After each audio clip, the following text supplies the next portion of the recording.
Blam, blam. I am on the wrong one. Right one, not wrong one. Oh. I'm in the right one, not the wrong one. Hey, calm down. Everything's fine. Are we sad or are we myself. celebrating? Are we? I don't know. We're live. That's the important thing. Hello. Hi, I exist. I'm just checking that my mic exists. It does. That's good. Sometimes when I use voice mod, it just decides that it doesn't want to give me a voice. It's trying to silence me. That's the important thing to note here. I am just in a silly, goofy mood today. That's a meme from a while ago. Anyway, Brain, not on track. I'm BurrowsRed. I'm the Dungeon Master for tonight. First off, we have Terra, played by Friendoboi. Hello, I'm Terra, played by Friendoboi. Love Swihitten.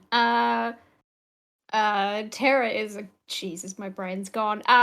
Terra is a half-elf paladin of vengeance. There we go, we got there in the end. I don't do a lot on the internet, but, Ice Knife, that's all I got. Mel? Hi, I am Maleficent.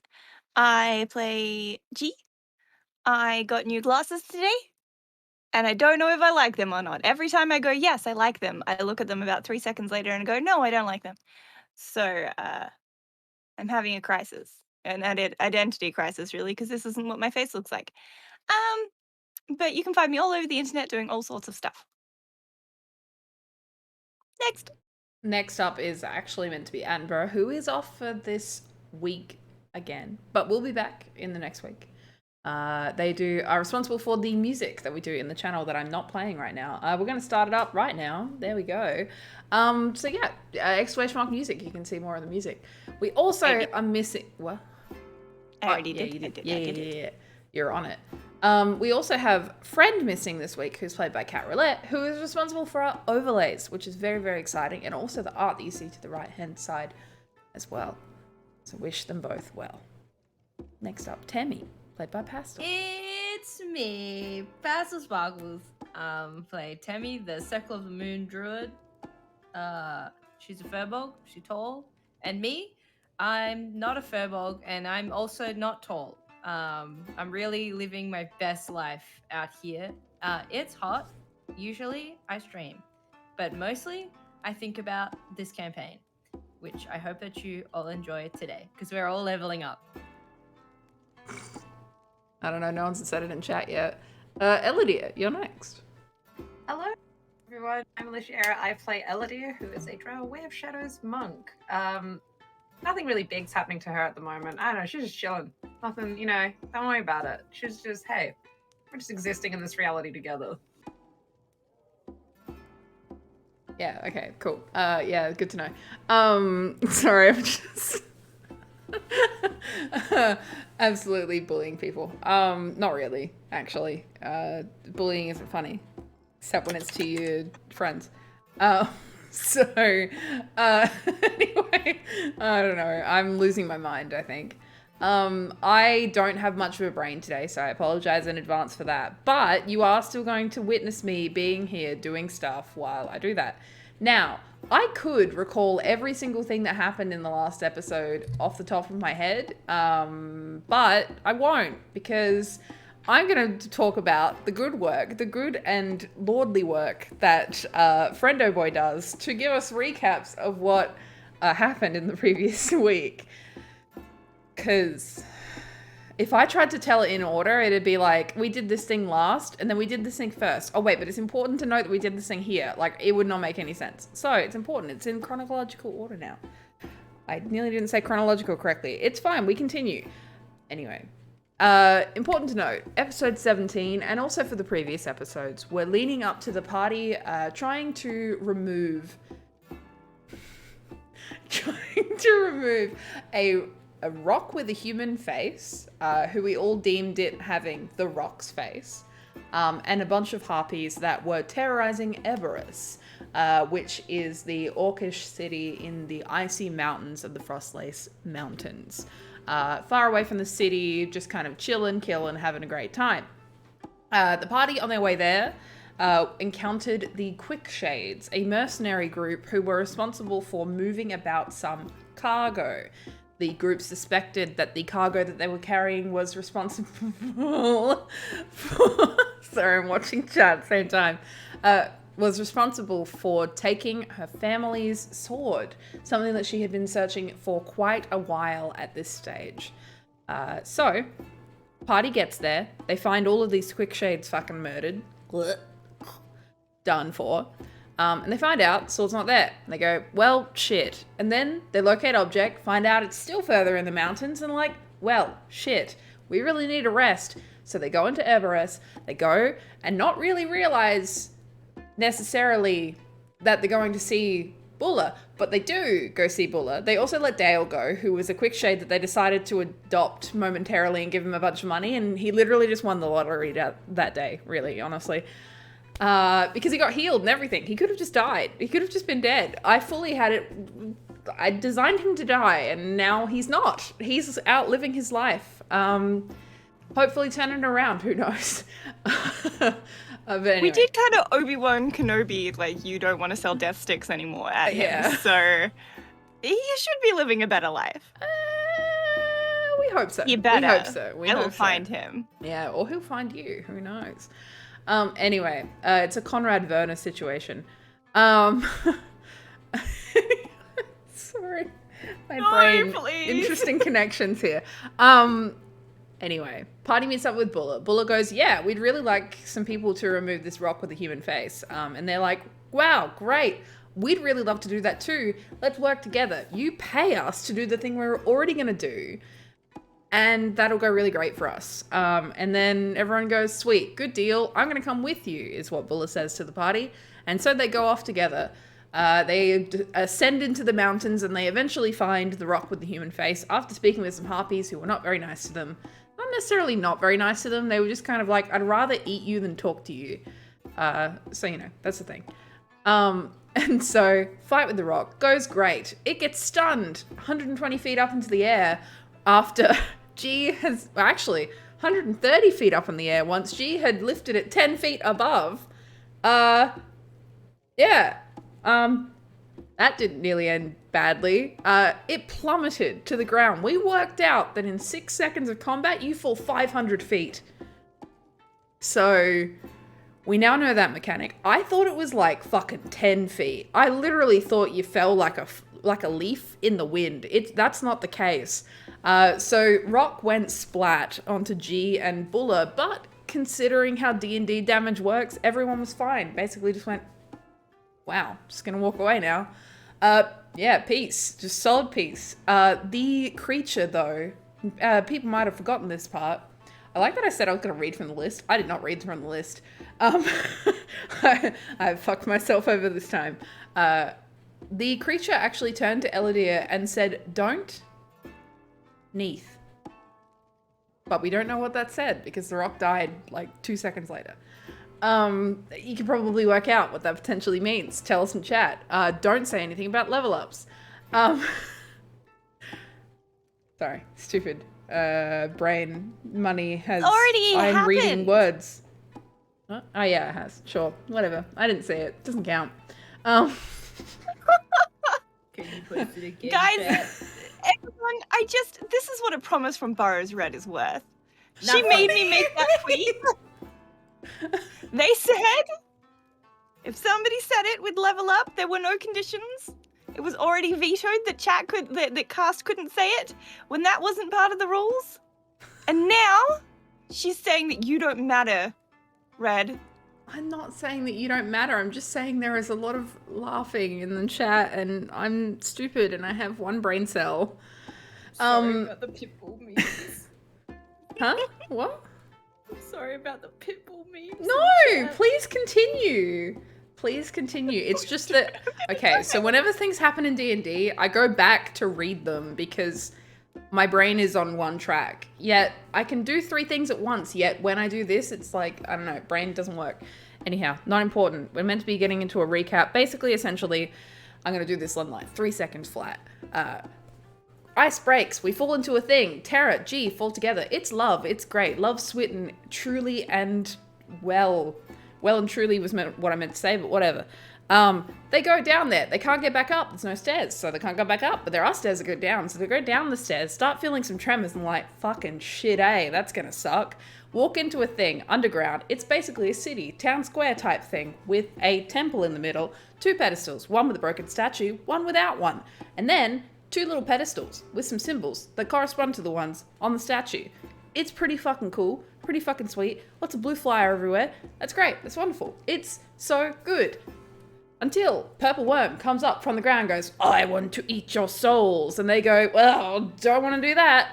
So Terra goes over, puts a hand on one of those statues, and then, oh my god, a giant cat creature appears from the pedestal on the right-hand side and comes and helps them with the battle. They kill the worm. But, spoiler, the worm had Eludere's sword inside it. So Eludere, after pulling out its heart, had to go through its guts and pull everything out, while everyone else just kind of stands and they go, oh, let's heal each other. They're having a little healing party while Eludere's just like, I have vanquished foes and done my life's work. Which I feel like is a pretty good example of what's just happened. So now, we return back to the game. I cannot promise that my brain will not go on a tangent again, but I will try and shush for it at least. But we continue with the party having just vanquished the worm, and Eludere has just gotten hold of her family sword. Having removed Curse to remove whatever it was that was stuck around the top of that sheath, you're able to draw it, and a rune begins to appear in the side. And that's where we start. Right there. Go for it. Yeah, I think Eludere is like kind of like seeing this sigil of a nightjar, which is a bird. Anyone that doesn't know what a nightjar is, it's a nocturnal kind of bird.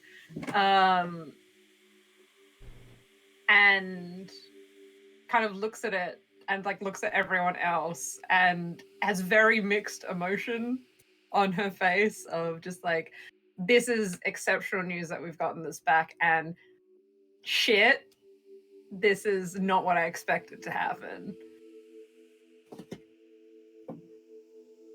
So currently Terra, Temi, and G are literally in their little healing circle right now. Maybe like 10, 20 feet away from where Eludere is standing. But you do also still have control of the cat creature as well. Okay, I was gonna ask.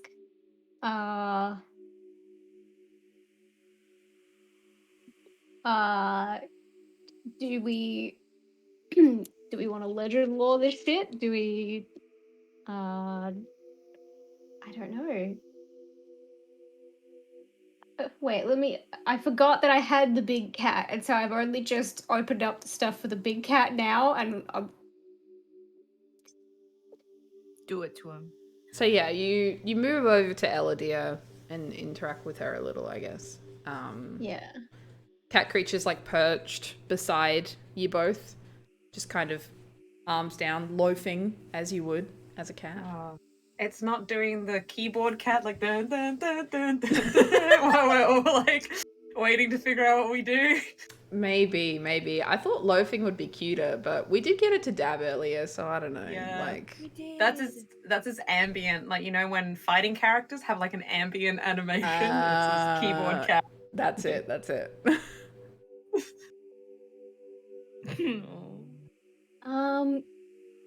Well, yeah, I mean, I think Terra will kind of put her arm out and like just kind of try to, in a reassuring way, like grab her shoulder, like, here for you, bro. Oh Jesus. Yeah. and I don't have to like touch the Are thing. you gonna ask Eludere if you want to do this, or? Yeah, that's a good point. Sorry, I'm like reading and thinking at the same time. It's like, if the thing you named isn't of legendary importance, you gain no information. However, I'm gonna ignore that because I think it's legendary. So Hey, you do you, bestie. You don't need to tell Eludere shit. Actually, You're your own woman. now that you are looking at the blade, Terra, roll me a history check. fuck, right, shit. The sheath is like covered in that paint and such still. But you obviously have opened it and whatnot. But it's still just covered in that kind of gunk. But what if I roll back? Dunno. Then you'll just forget. Yeah. Okay, which one of you bastards is gonna? Just do it. Just do it. You're overthinking it. Just do it. Just send it. We're trying to work out if you have that moment where you like recall, like you unlock a memory, you know, that you might have forgotten about.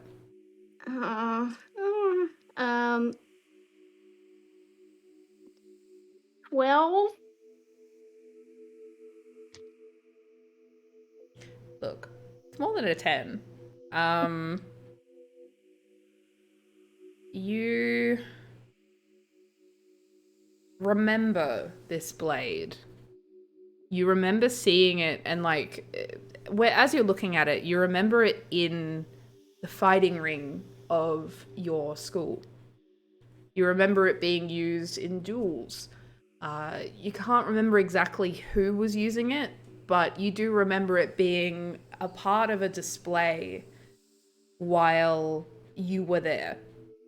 So whether that be a teacher or perhaps a guest speaker of some description or someone kind of was parading it around and you were able to see it through that.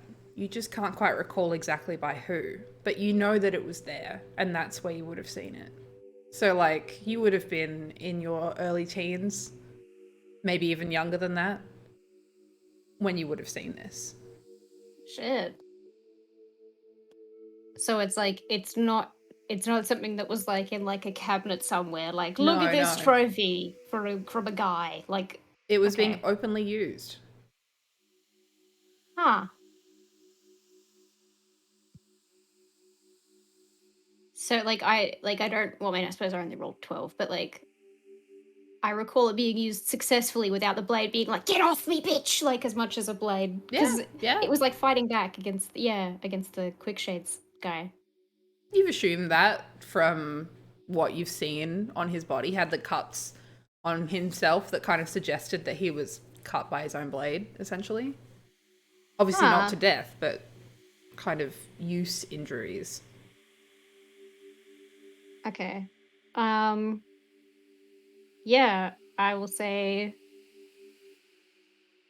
I think your sword was at my school, now that I look at it. Someone in Manas had it. And how long ago exactly was that?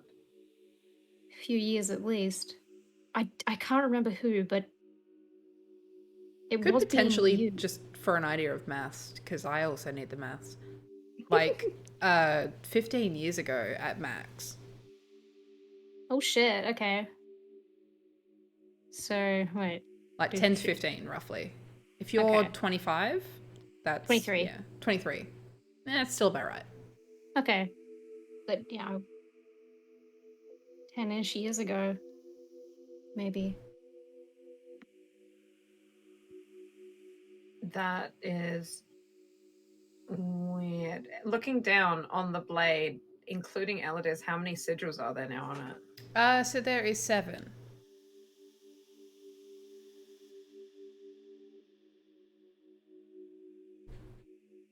That...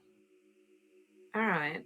Well, that is interesting information that I will need to mull over. That's not how it should work with this sword.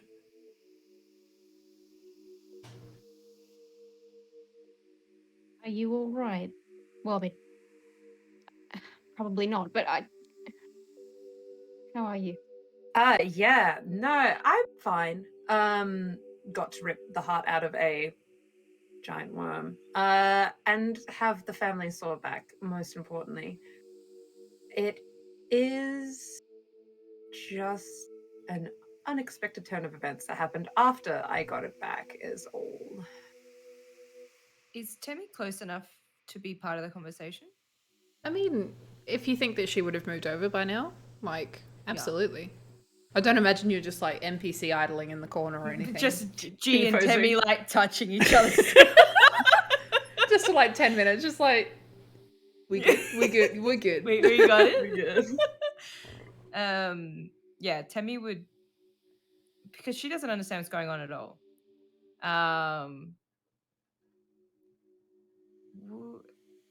What does the sigil mean for you? That means that I most likely will be the one that wields it, which is not what I expected, because I am not going to be the next head of my household. Wasn't your sister taking over? She is, yes. She is taking over. That is true. And yet, my sigil has appeared on the sword, so that's why I'm a little thrown by that. Don't mind me. It'll be fine. We still just need to get it back at some point within the next year so that it can be part of the succession ceremony, because that is incredibly crucial that this sword is there for that. Just take the next stuff as it comes, I guess.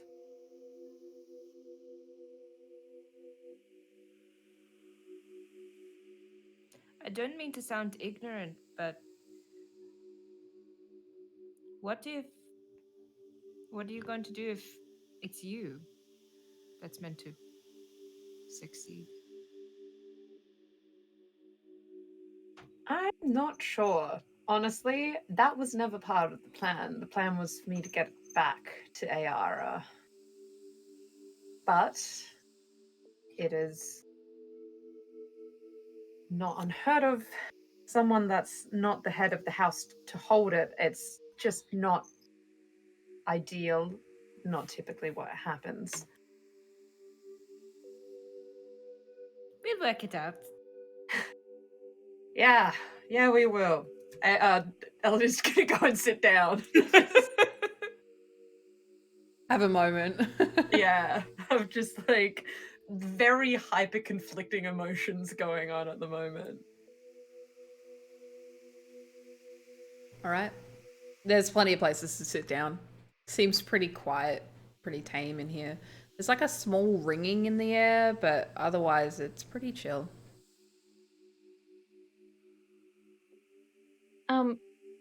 While I still have control of this thing, and I'm move my arms and make it move its legs. Mm-hmm.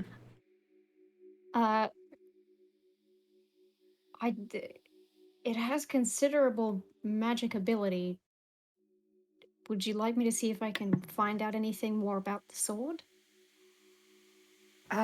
Yeah, be my guest if you would like to try something. Okay. I will cast through Robo Meow Meow legend lore. It says the name will describe a person, place, or object. And let's say, does the sword have a name? Yes, it does. It's known as Elegy. The Lunar Latest family sword, Elegy. And you say these words, kind of feeling a bit silly. The creature before you, again, sits and loafs for a moment. And that blue energy that's kind of surrounded you now for a bit, it eventually kind of spreads back to the creature for a moment. Still on your hands, but very much a tether between the two of you. And it begins to speak. It's a deep rumbling noise, and its eyes light up in a bright blue. Elegy, the lachrymose moonlight. A sword of great power, bestowed upon the family Lunalatus.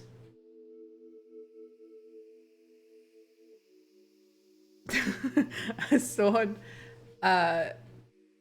meant to protect and to be taken above all else with seriousness and I can't think of a word right now. Why is a word not appearing in my mind? Gonna skip that last bit. We're gonna put a underline where that word should be. It's been around and in this family for a number of years, but now it has returned to one who is a part of that family. This sword has done many things and is not happy with the actions of its past, and now will seek to do right with what time it has left with that who holds it. Legend lore is specifically meant to be very vague. It's the specific wording of the spell is the information you learn is accurate, but might be figurative language. So like, it will essentially begin to tell you a story of, I'm just trying to think of exactly what it would tell you and what would actually be useful for you. Those who have come before and those who will come to be will uphold the values of this sword or should risk to lose it, though the time now that it has been lost was not their fault. In fact, it mourns the loss of its previous holder and wishes to retain any connection to them and to him as it can.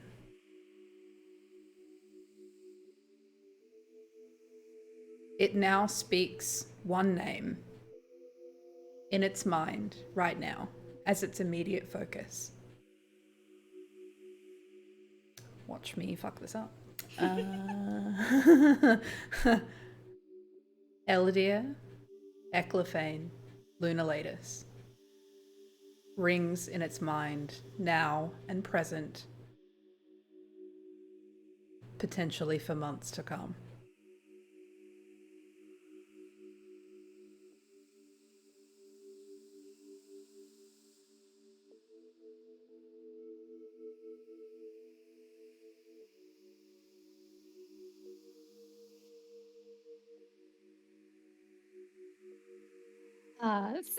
Thank you.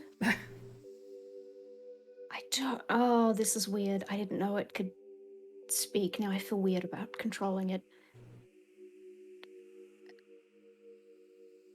And it's at this point, probably been maybe 5 minutes at this point, I reckon. Or maybe 10, closer to 10.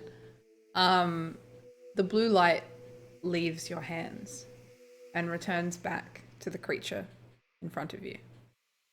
And it lifts off the ground of its own accord and bows in your direction. It is a welcome sight to see those who would be friendly and not those who would be foe. Should you need any assistance, I am but a few steps away, and it will lift off the ground and head back to its pedestal, but remains active where it stands.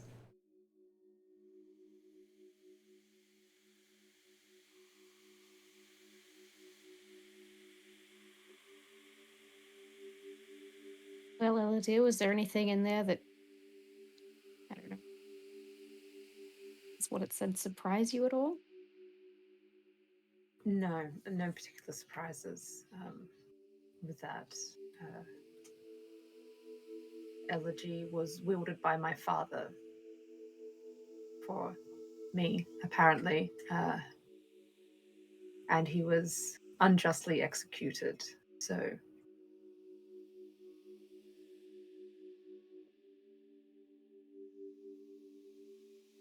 yeah, I mourn him as well.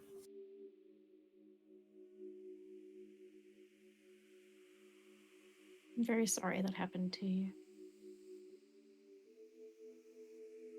Well, it's coming up to 100 years this year, which is why Ayara needs to take over the family mantle, because in Emphronia you have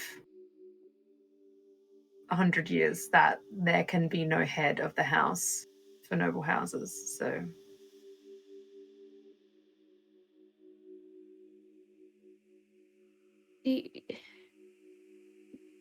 Tell me if you don't want to talk about this right now, but do you know who's responsible for him? Because if your sword was here, if you don't know, we could try and find out or find them. it is not clear, unfortunately, exactly who was behind all of it. We know who orchestrated framing my family for treason, but they were not the masterminds behind it. They were simply a figurehead, as it were. And it was someone that I knew, but like I said, they've been dealt with, and whoever was truly behind it was very clean in their orchestrating of everything. So, any leads probably would be here.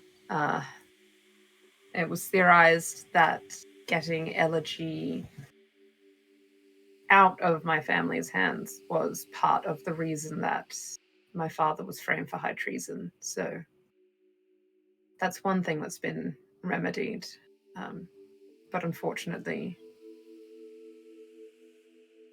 bringing him back is not possible. So.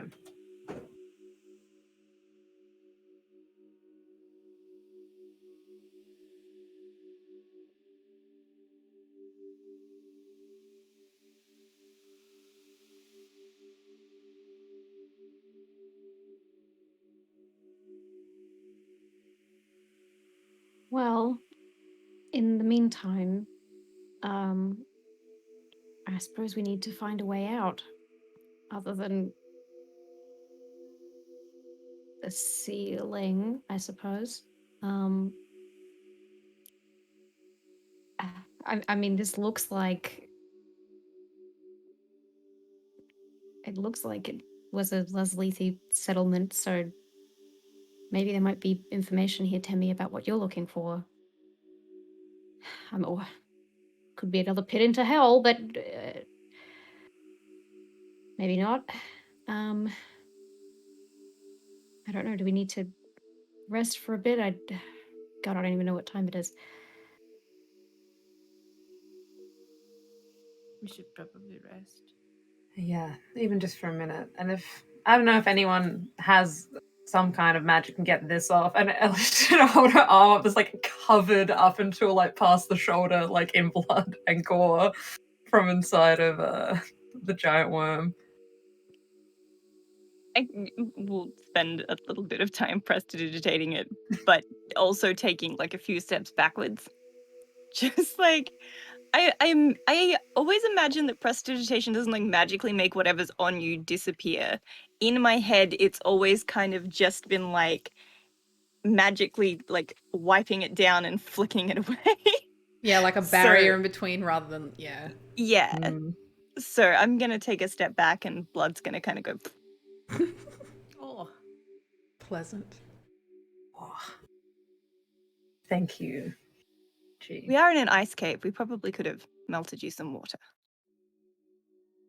Is that really like? Isn't the expenditure of energy like the same?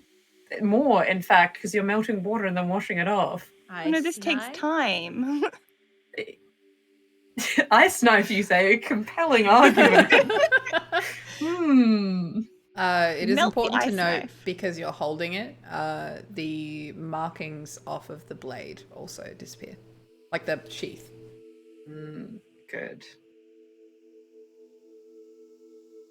once the markings are gone, she'll re-sheathe it because she was going to deal with that before sheathing the blade.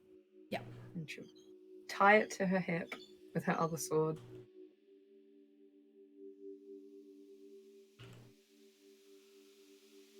Right, so bit of a break. Sit and rest for, I don't know, an hour or something. Start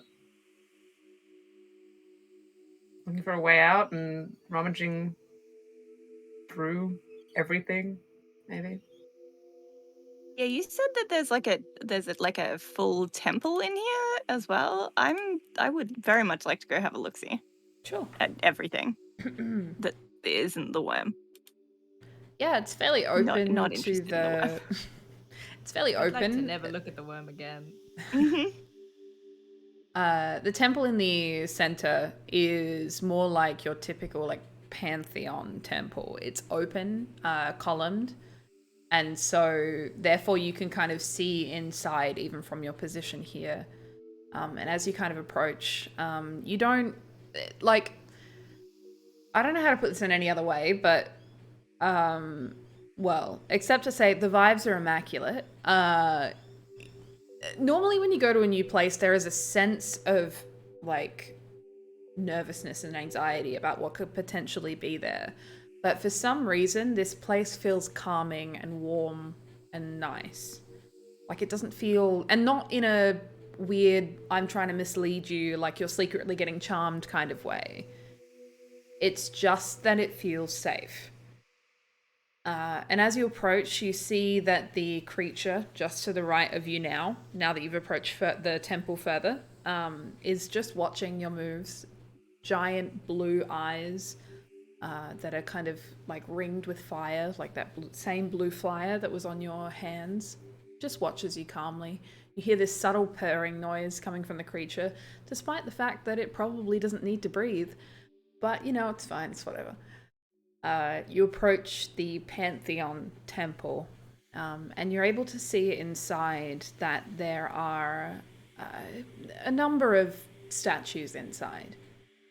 While many of them are in disrepair, you specifically see the one before you of a woman standing and holding her hand out in a very nurturing kind of pose.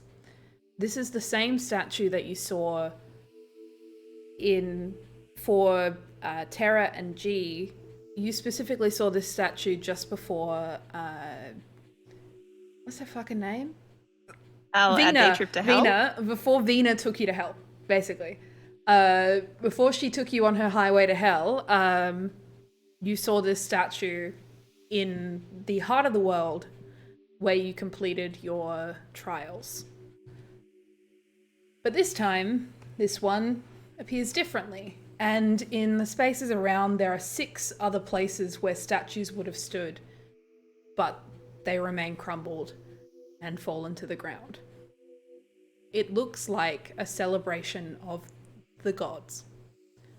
But at a quick glance, you don't recognize them as any that you are aware of yourselves.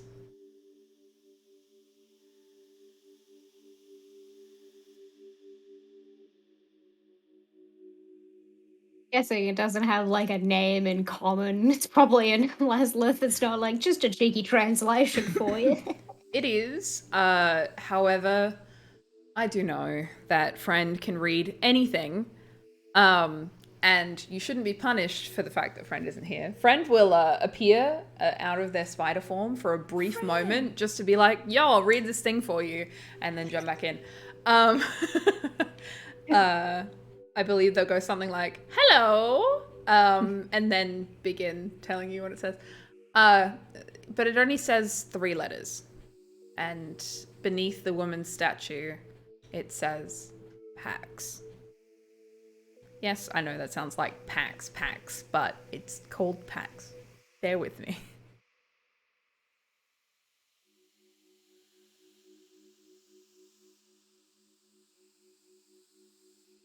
Don't mind me, I'm consulting my other notebook.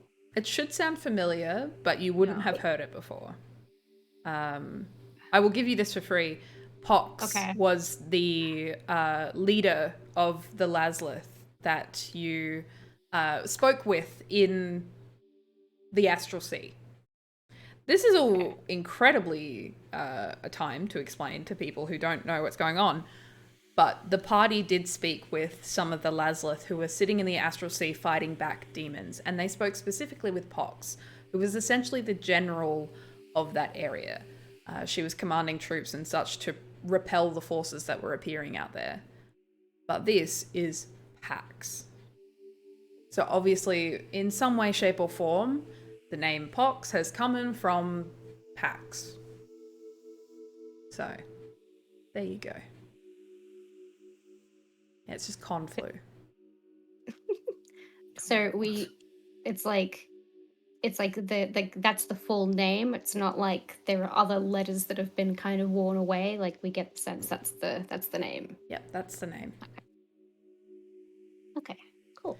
Would you like to make me a religion check? Don't have to. Aw. You can do what you want. Just depends if you care or not, I guess.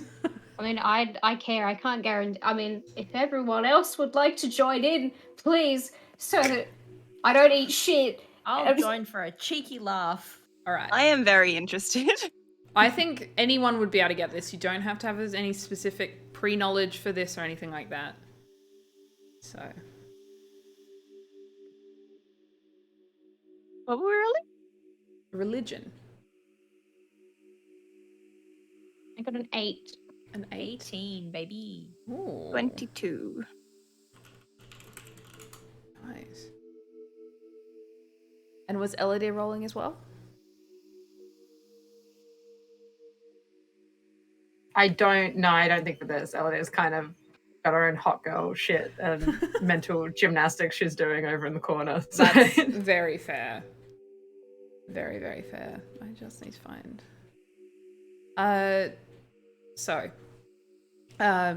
You see Pax before you, holding out their hand extended in a very nurturing way.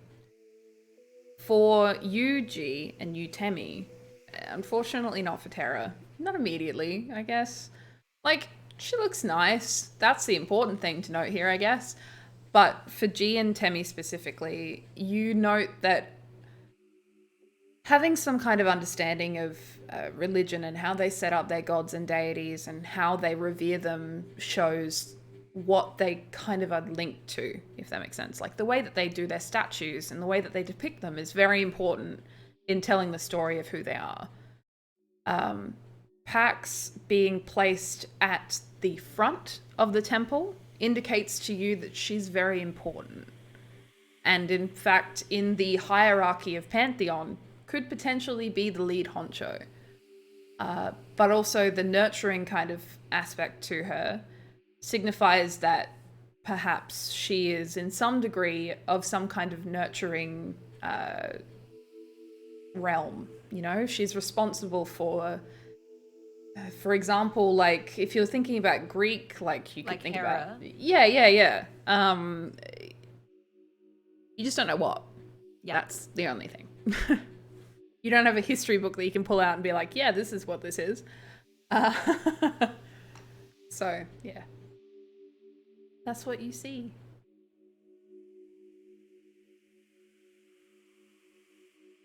While we're looking at it, I will tell the others about the... You ever go to say something and then it's like, wow, this is buck wild. Like, this is...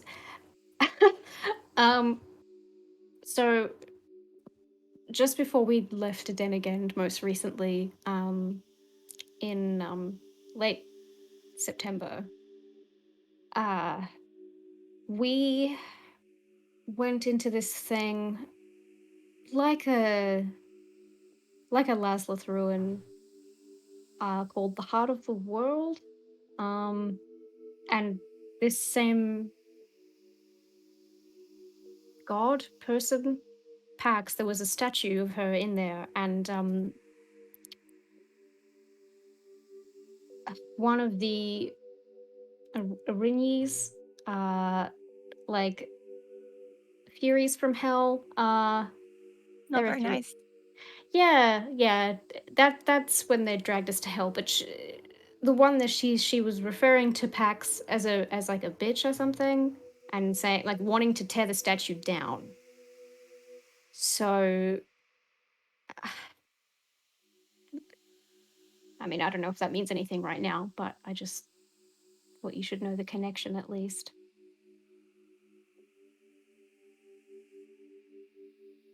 Well, that probably bodes well for us then if this Fury hated Pax and they were kind of a shit person. Enemy of your enemy is your friend kind of deal, hopefully.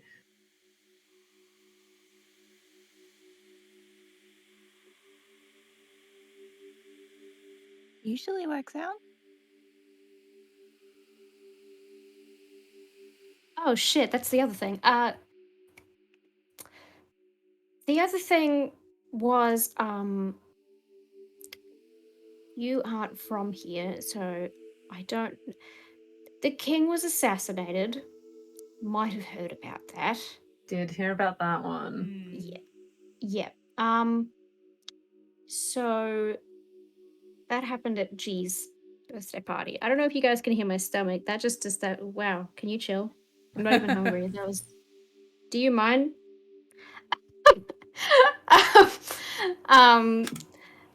Um.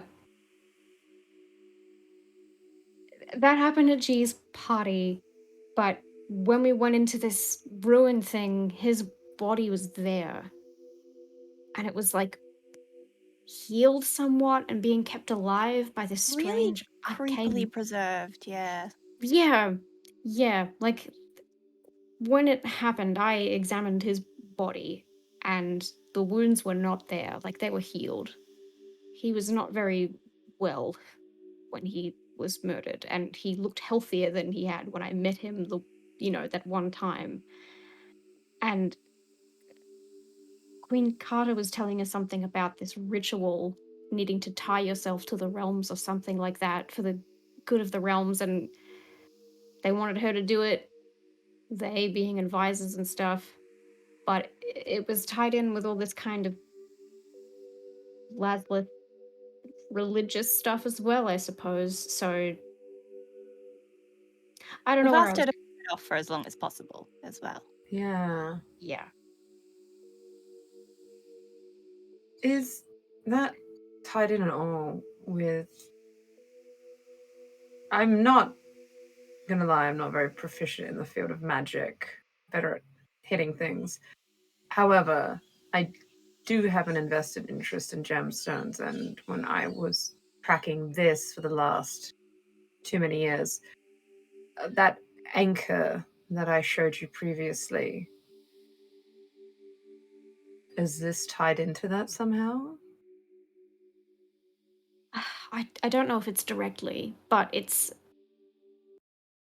the anchor is it's not directly tied to the Lazarus stuff. Is wait, oh maybe it is. Oh, it is, isn't it? I mean, it just seems very adjacent, using something as a conduit in stasis to... I mean, the words tying to the realm, protecting kind of thing, just kind of bad vibes. I think.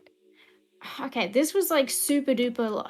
No, I think it is the ruins that the party we investigated outside Maneus. That Daedric, the world's worst hot man, sent us on there. Those were Lazarus ruins, weren't they? Because it was like ruins from the previous civilization. They were, weren't they? Yeah, they were. And that had the mural with Mephistopheles like, "What up, bitch?" And then It's at this point that you recall how it had a very similar structure to what you've experienced so far in all of the Lazarus ruins that you found. You just didn't know it at the time.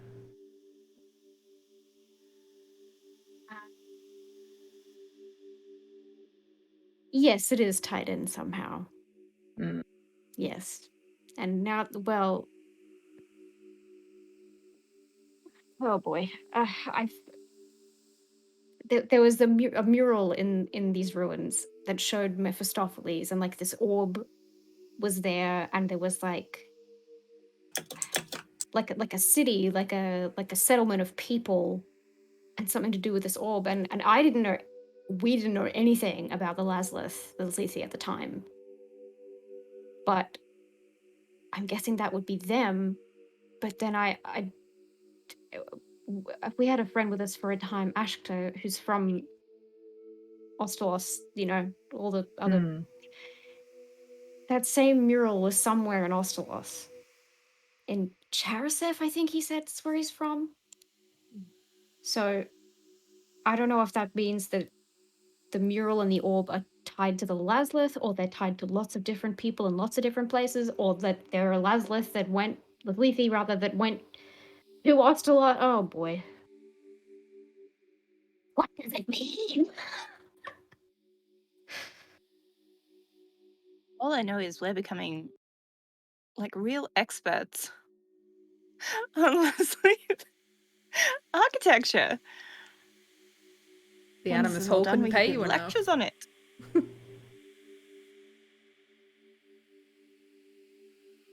I was going to say we're familiar with the architecture, but we know fuck all else. Well, we know bits, but it doesn't tie together neatly. At least not in my head. How did you get that beacon, Eludere?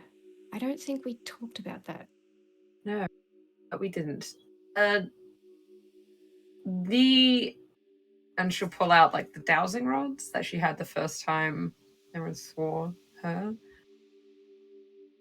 Seeing as this blade has been hidden from scrying and other magics, this will just ping for any gem that has some kind of powerful resonance, which is how I bumped into all of you because of my friend's chest.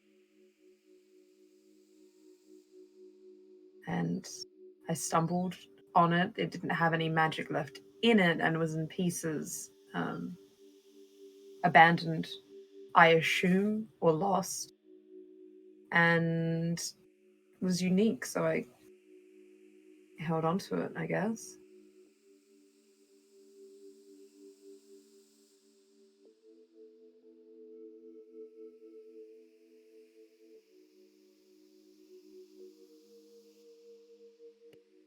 I mean, I guess we can hope that means that they've tried this before and failed. Yeah. We don't know if there were terrible, terrible consequences of that failure, though, so to stop it would probably be the better of the options. The And earthquake. hope they fail again.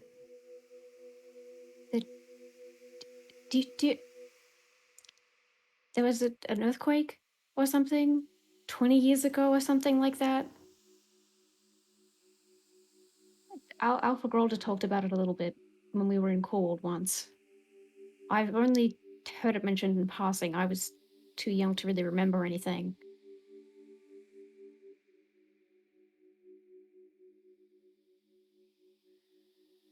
Maybe they did try to do this before. Ah, fuck.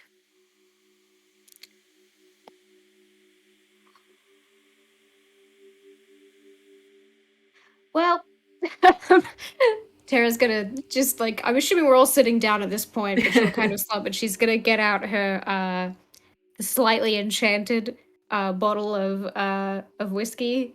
Just kind of. I'm also assuming you guys are short resting here. Yeah, As I mean, is Eludere's often. been sitting down since I said Eludere sits down, so... It's also I was like, literally just waiting for you guys to tell me if we wanted to long rest or short rest to see if I should put up a tent or not. it's like probably closer to like 6 o'clock now, 6, 7 Yeah. o'clock-ish. Like, you feel safe here. It's not unreasonable for you to turn around and be like, let's long rest here. But if you do just want a short rest, that's fine too. Doesn't really matter. We either way. did go for a hike, and we've had a short rest already today. We've done a lot of stuff. It's Very been like true. 3 or 4 episodes worth of stuff, so long rest makes sense to me. Yeah. Yeah, I mean, I'm not opposed to turning in early if we were wanting to sleep. We've got our friend kind of hanging out, so. And we'll point at Well, the ambiguous cat thing. I'm still gonna put up the tent, but if you're just gonna trust the cat, you don't have to sleep in there. I'm going in the tent. Yeah. I mean, who knows? The worm could have a friend who's currently asleep. Maybe they take opposing shifts. I don't want to tempt fate. And she's gonna start casting tent. It has a longer name than tent, but I just call it tent. I cast tent. What is the longer name? When you cast bitch, when you cast sending. Tiny hut. Yes. This is what happens when you have like a 30-second memory and you can't remember things longer than when the last time you read them was. I cast Leomund's tiny hut.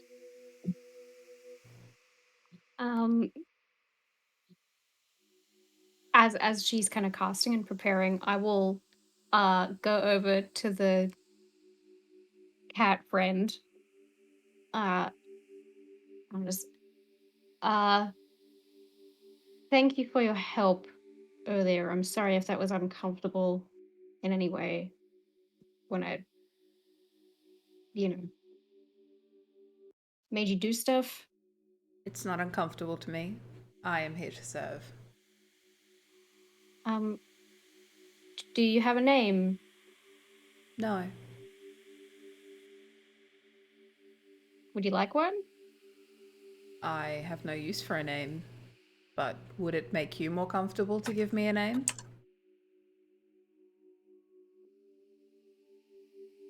Kind of peer over her shoulder. Does anyone have any suggestions for a name for our friend here? They don't have a name.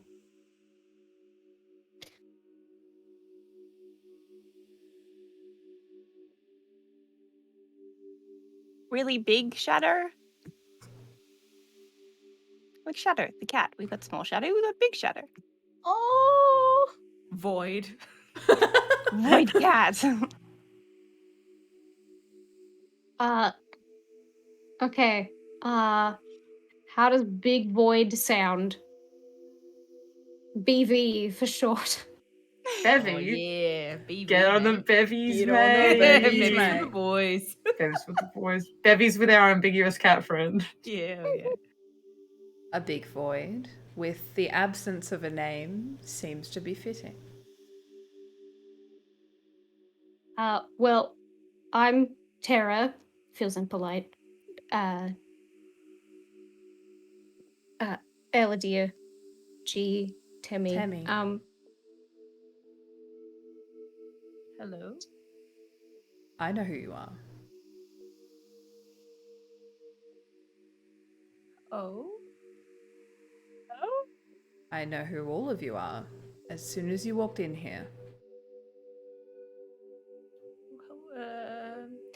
Pardon my inquiry, but how? I am a keeper of knowledge.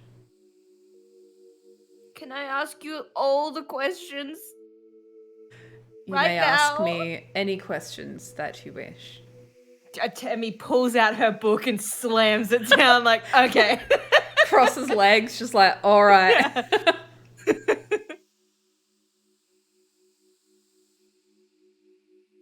And yeah, if you do ask him questions,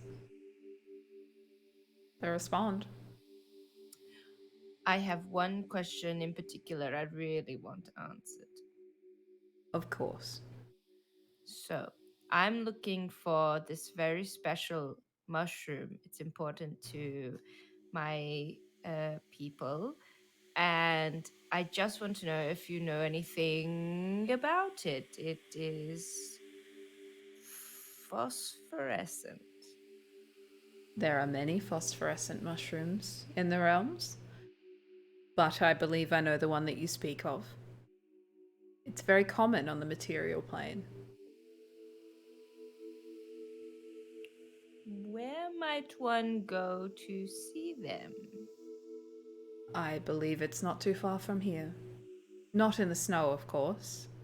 The mushrooms do not grow in the snow, but I was wondering that. too cold. Not much grows here, and that does is strong and stubborn.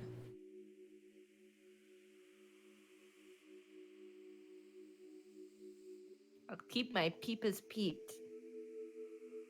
You will not miss them. Thank you, Bigfoot.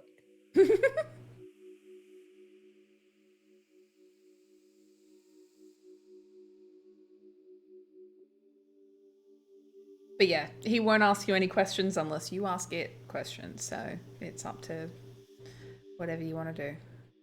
You can go Out sleep. of character for whatever. a second because I can't actually think of the way I'd want to ask any questions. I'd want to ask like 101 fucking questions about the Leslie and like that stupid mural with the devil person and the walls running with blood and the hundreds of dead people at his feet. And what does that have to do with the demons who are hunting us? And how much trouble am I going to be in for like challenging them to a duel and running off? But how much does he know about their forgiveness levels? Stuff like that. But I can't in character kind of think of questions, especially about the Leslie P stuff. Okay.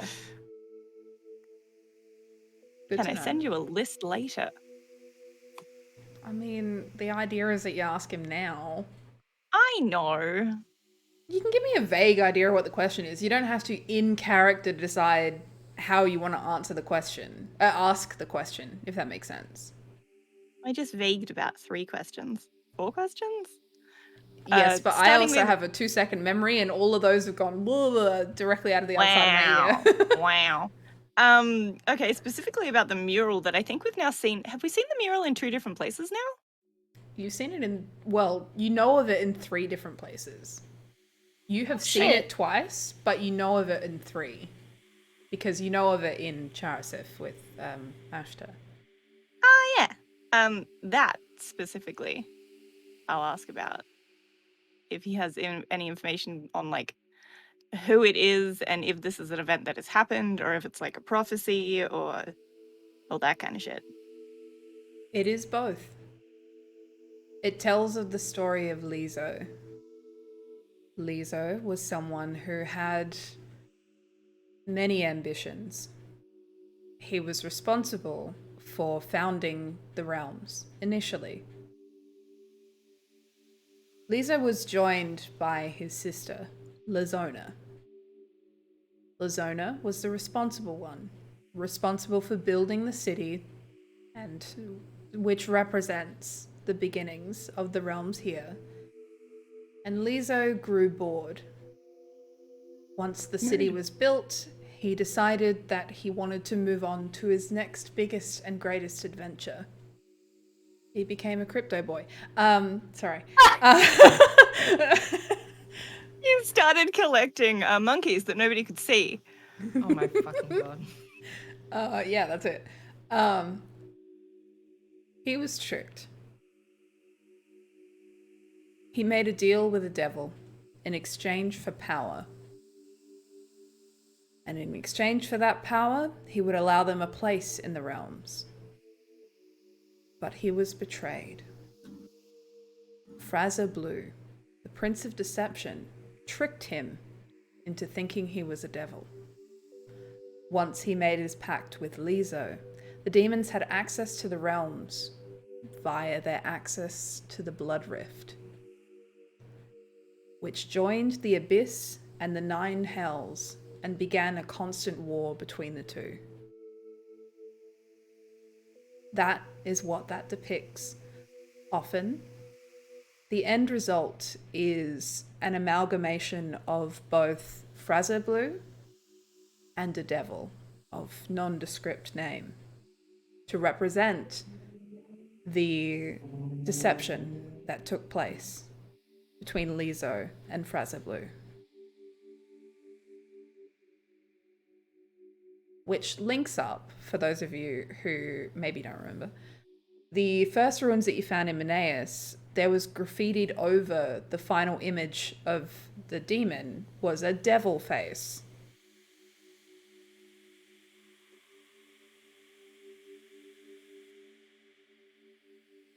And as far as Ashta could remember, it was also the same for him. But very clearly was a graffitied added image.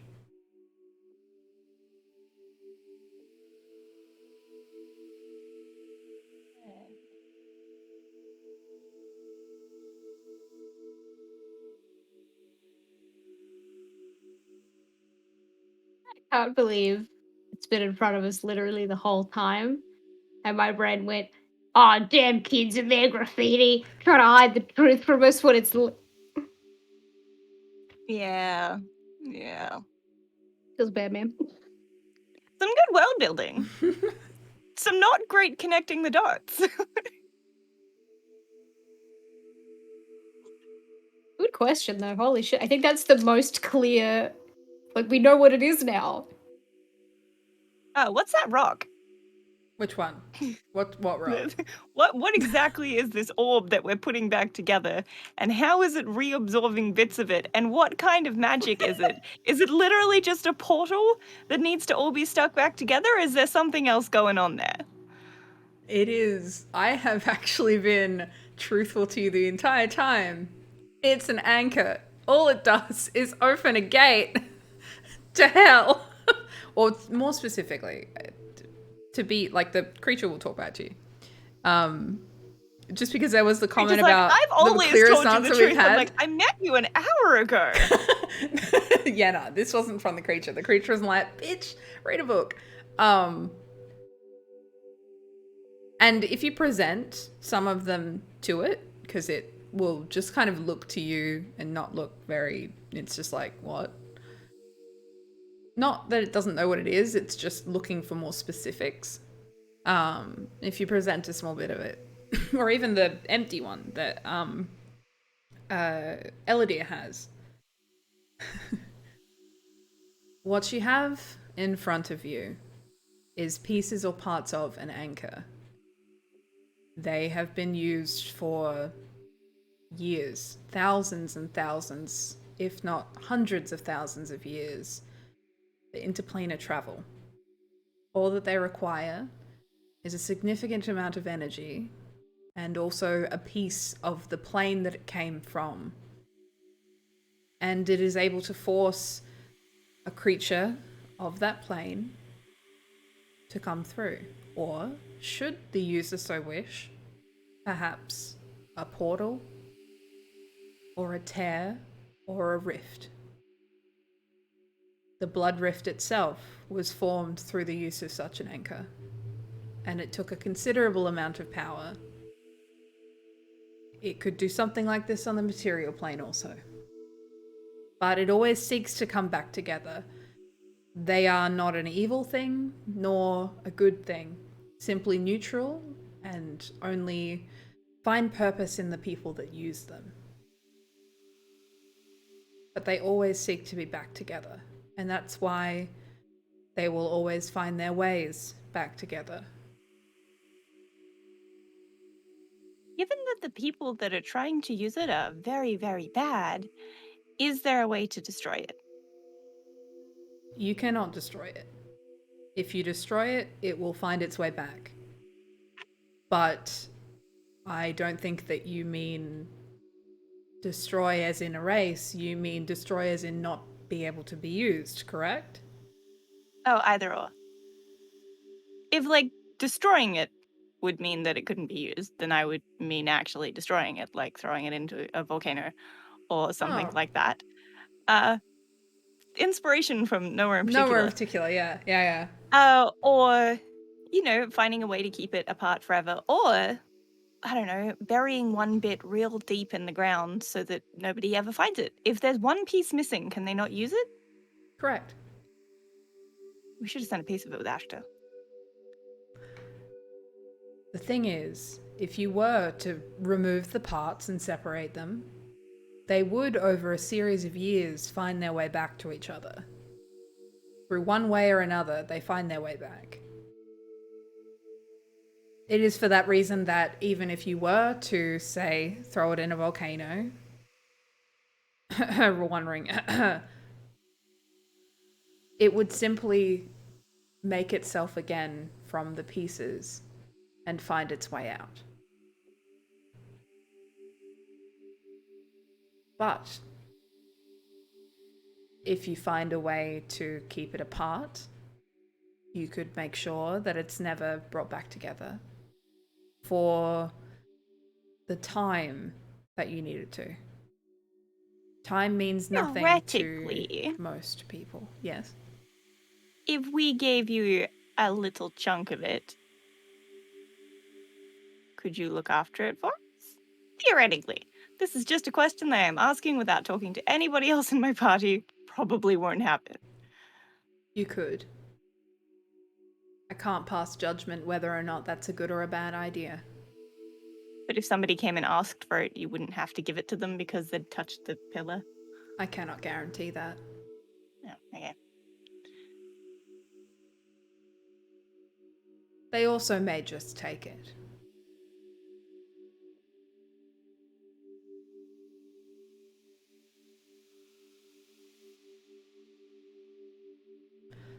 But if you look to inactivate it, you can do that also. You would need to find something to replace it with, though.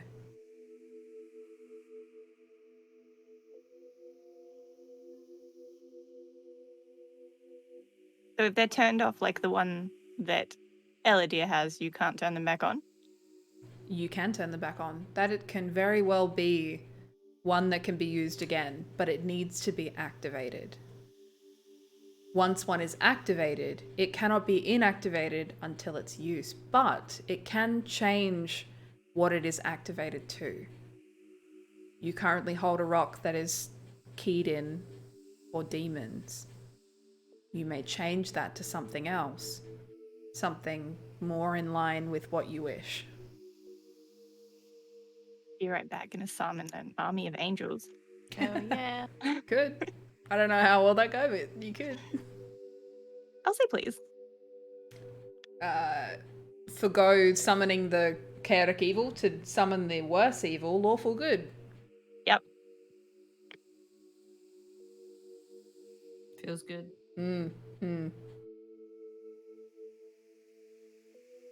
I feel there is one in your party that wishes to use it this way. Yeah, that's true. I had forgotten about that temporarily. How do we switch the telephone number? Is it as Firstly, simple as a thing from that realm into the summoning circle, or? yes, or a part of the creature you wish to summon. But it does need to be whole for you to do that.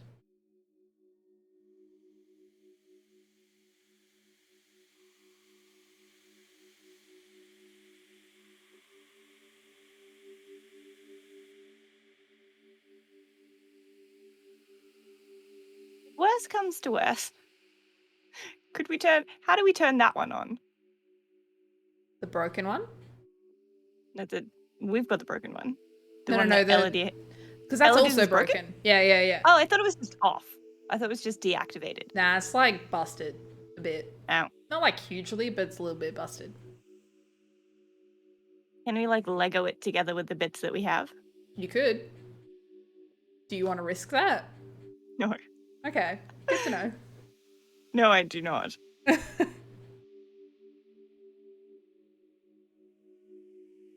What you remember, this isn't the creature talking, what you remember when you had those pieces that turn white, which is what Eludere has done. It's inactivated, so it's white.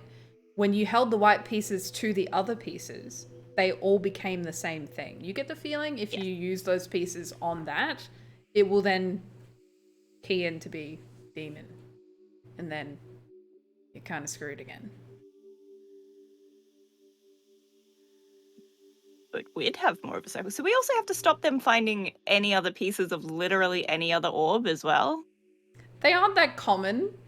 Yeah, but creature. like if they found one, They could be like, well, fuck the book club and theirs. We got a new one.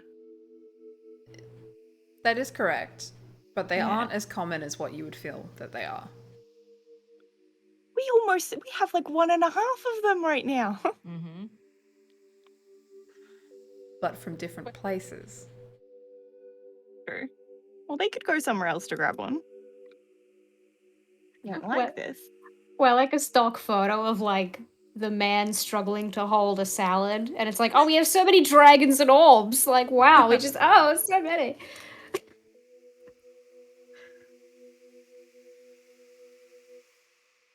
Okay. Could you give us a list of like dragons' addresses so we can actually collect them all like Pokemon?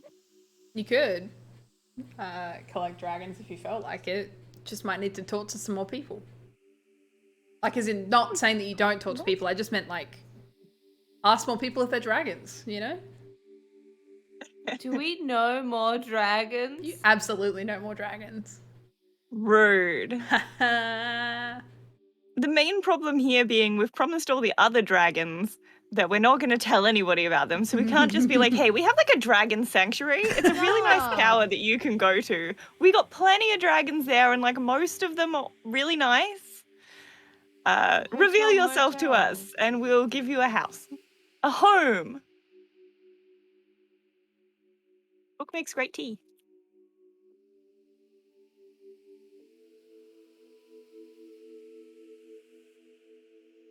I think I'm done with questions.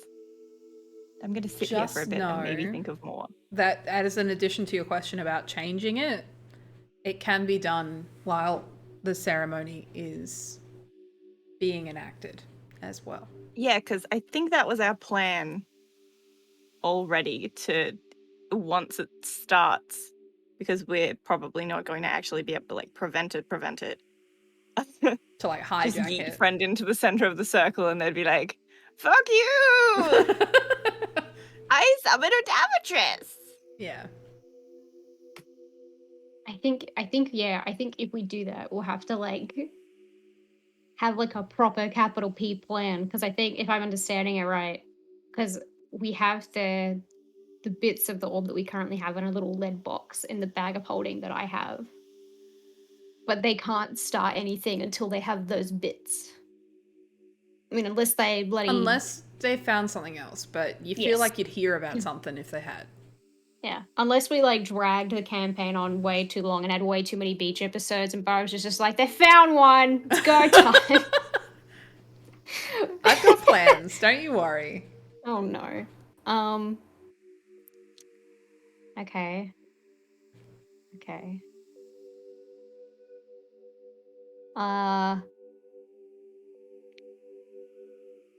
BV. What have I done? Do you know anything about the earthquake 20 years ago? Well, not really.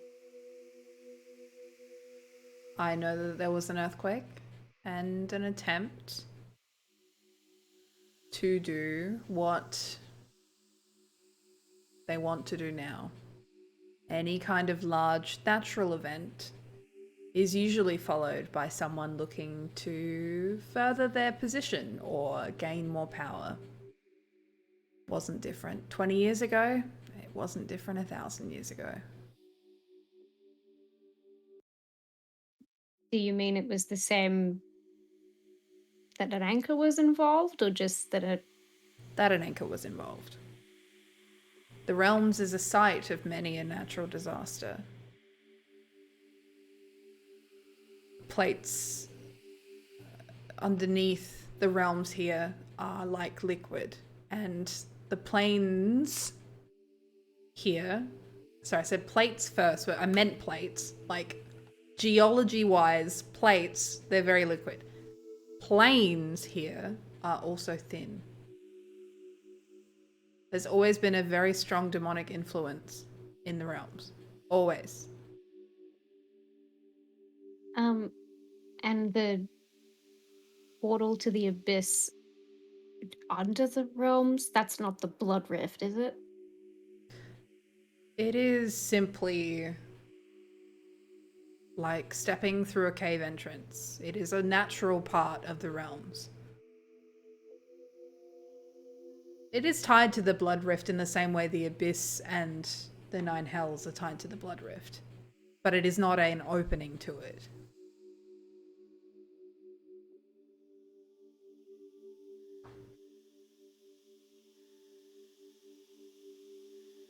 Think of it instead just like a portal.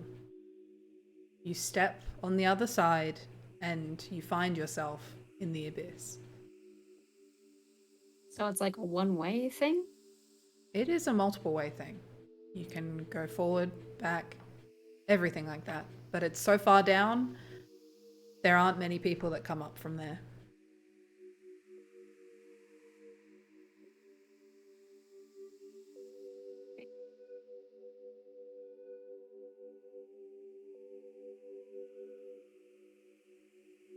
Thank you for answering all our questions. Do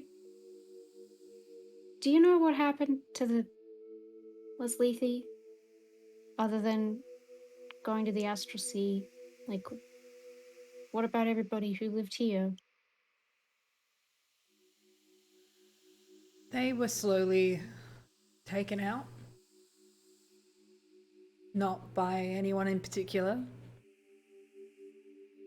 Many of them gathered in Arane. Many of the people who remained gathered there.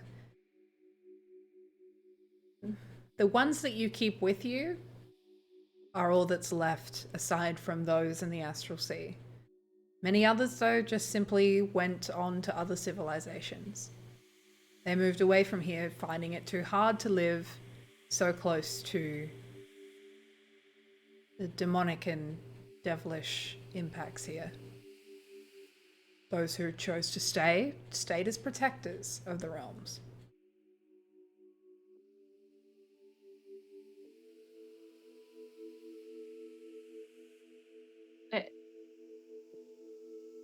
Those we keep here? I'm sorry, I'm a little confused. The ones you keep in your tower. Oh. The sleeping ones in the pots. Yeah. Right. I was like, who is secretly lying to us? Oh, you know a whole load of dragons, but you also know a whole load of secret Leslethi. Well, that's Is okay. anybody? The way that I was trying to describe it, just in case that wasn't super clear, some of them chose to move away, and then by doing that, they're not really Laslith anymore. They become a part of like the civilizations around them. They might come from here, like ancestry-wise, but they slowly kind of mesh with the people around. Like there's Minotaurus, which is not too far from the base of the realms. It would be reasonable for people to think, like people to go there, settle there, live there, and through generations and generations, just kind of slowly forget about home. But a lot of people stayed. There's just not a lot of people here. Or a lot of them happen to be in the Astral Sea.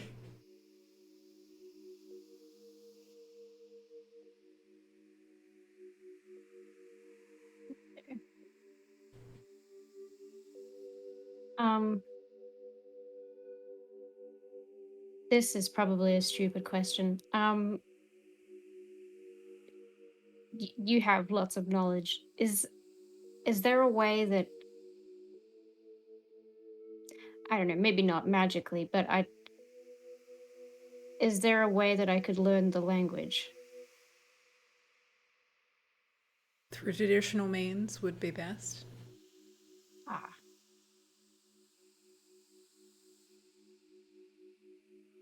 Many of their texts and things aren't really within reach.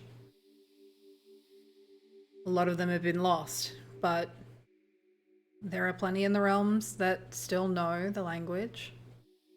You would just need to seek them out.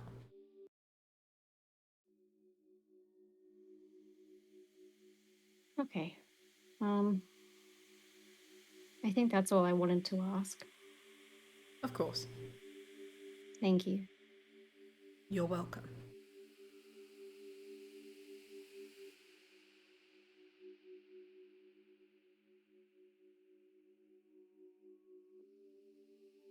So what's the plan, gang?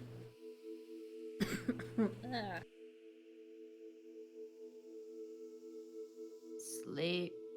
Sleep. Sleep. Oh, Lucas. Yay.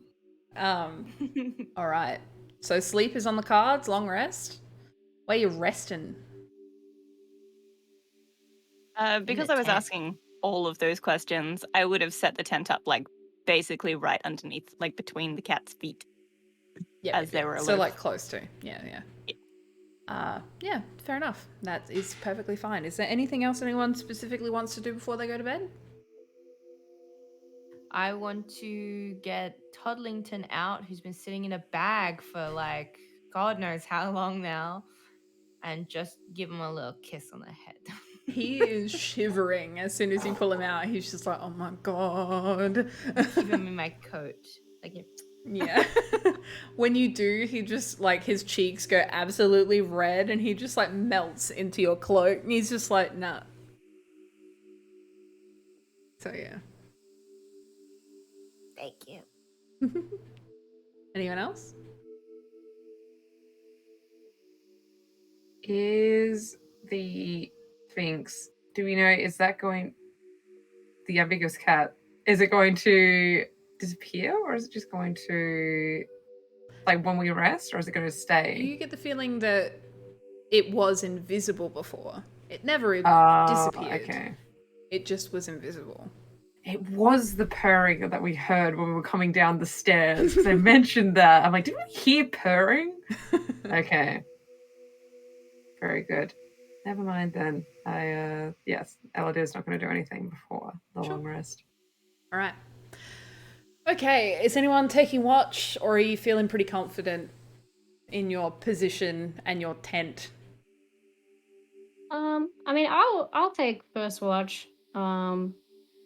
Before I do, I will quickly like it's a tent, like it's not super private, you know. It's not like you have a whole suite to yourselves, but I'll just give G a little kiss on the noggin. And You did have a brush yeah. with certain death today, that makes sense. Yes, and just you didn't have to jump after me, but thank you. You would have jumped after me.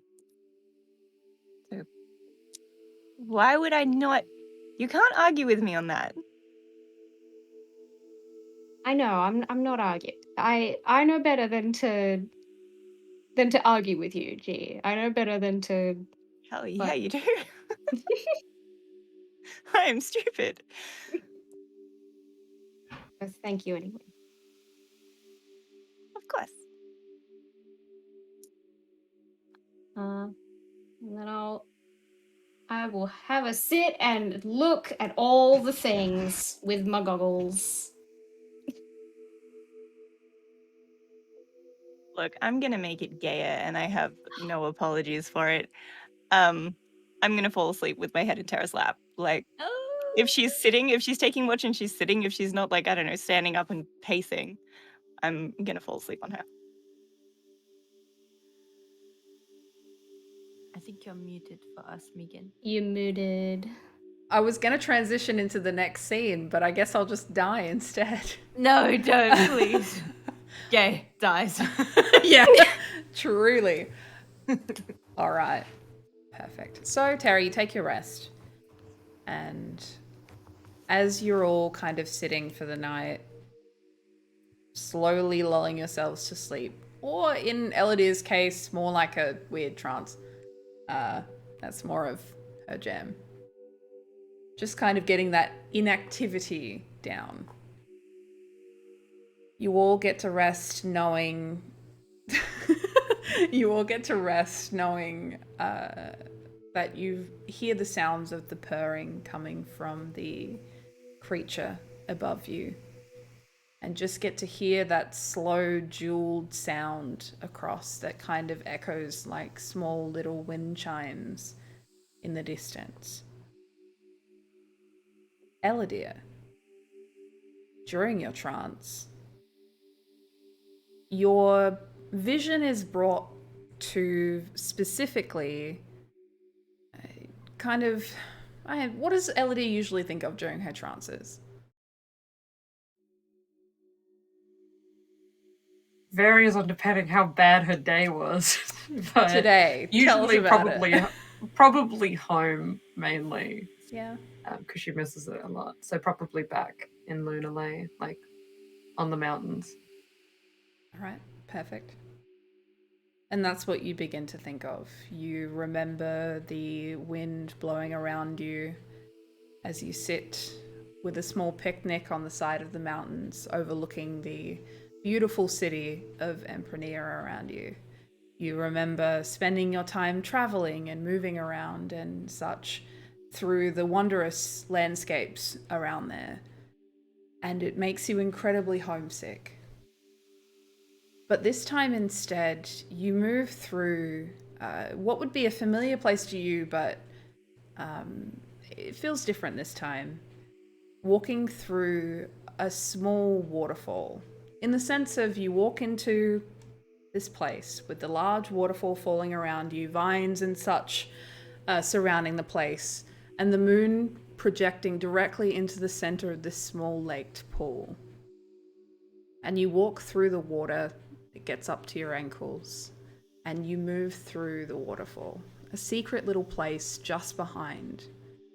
And as you move through, you enter into a small cave. You hear the dripping sounds of water around you as you hear the waterfall roaring behind you. And as you enter in, you hear those same chimes that you heard while you were awake in this dream.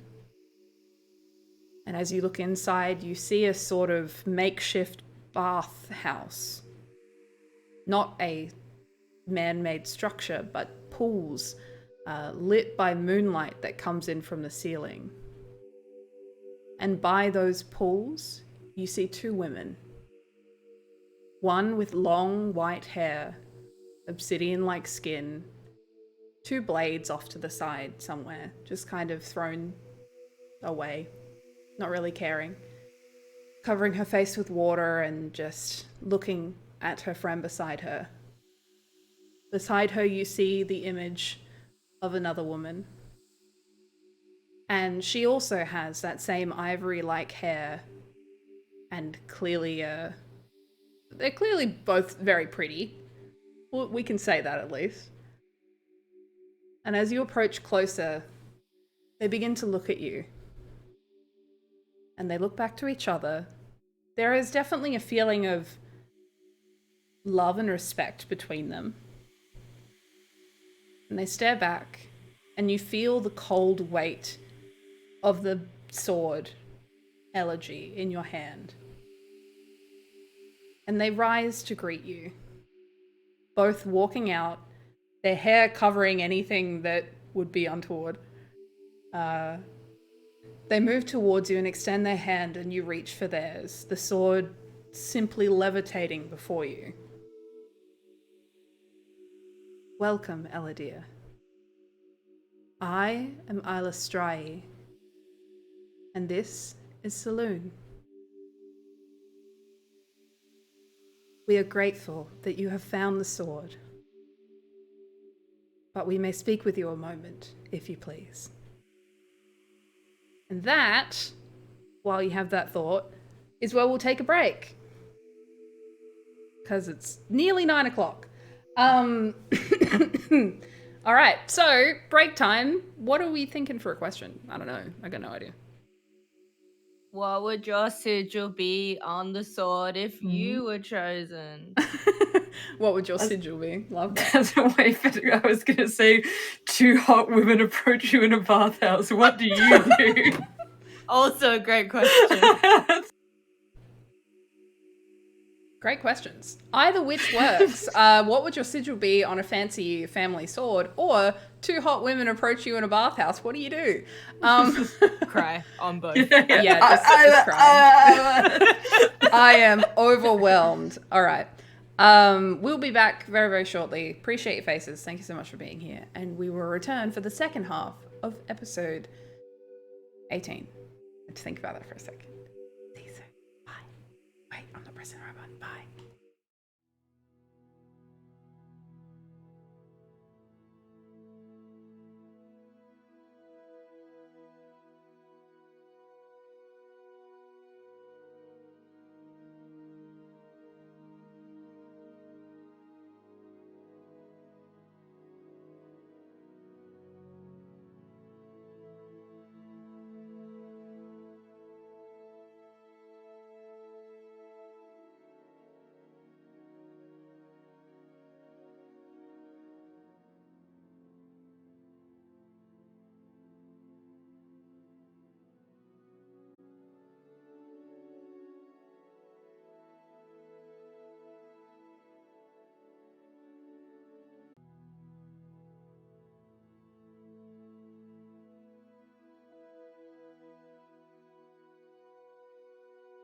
Blam. Welcome back. Just feel free to sound off in chat. If you wanted to answer the break question and you forgot what it was, firstly, it was what would the sigil or the symbol be that would appear on a sword if you had a fancy family sword? Second was two hot girls in a pool approach you. What do you do? Specifically gods. I don't know if that's relevant. Anyway, don't know. Might change your answer. But to recap what just happened, Eludere, during her trance, entered into a dream ? That essentially meant that she dreamed of home and then was brought to a pool behind a waterfall where waited Alishiera and Saloon, who have now stretched their hands towards them, the sword held up between everyone, and have introduced themselves and have thanked her for finding the sword. But now you stand before them, Eludere, feeling their hands and seeing their faces. Yeah, yes, she would love to have a conversation with them, and is absolutely going with them if they're like leading her to somewhere. Yeah, they'll just go and lead you towards the pool, essentially. Like, as in when I say the pool of water that's sitting in the rocks just behind them. And they'll eagerly go in and have a dip. You don't obviously have to strip naked to go have a dip, but you're welcome to if you feel. When in Rome, am I right? But you will bask in that bath, and you will feel the moon as it reflects on the bath and feel rejuvenated. Is there anything specifically that you would like to say to them right now? I think that when the general kind of vibes, there's a break in of frolicking and basking under the moonlight, she'd probably look to both of them and just,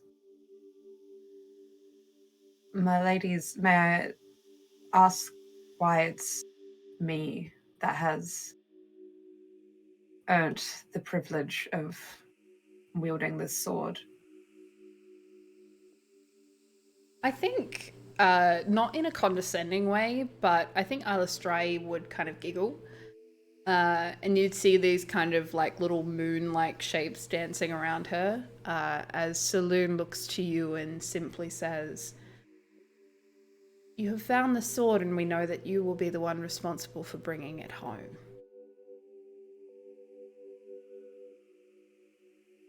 That's why it's you."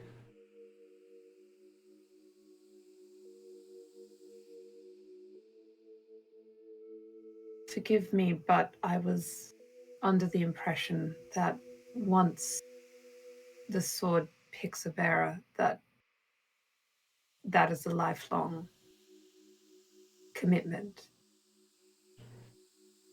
In times of great need, that is not always the case.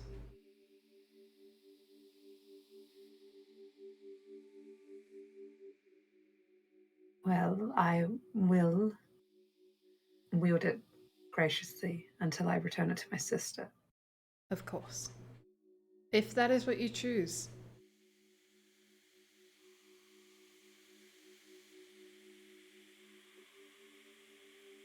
Is there a way that I could return it to my father?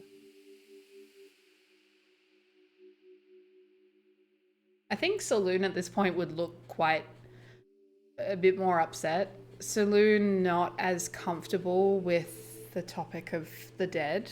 Not that she's uncomfortable with it. She tends to veer away from kind of necromancy. So I think at this point Alishiera would instead take up the mantle. I would not necessarily endorse an action, but your father is dead. However, Gifts have been placed on those who have been half as worthy as what he was. Perhaps during your journey you will come across someone who can assist you with that.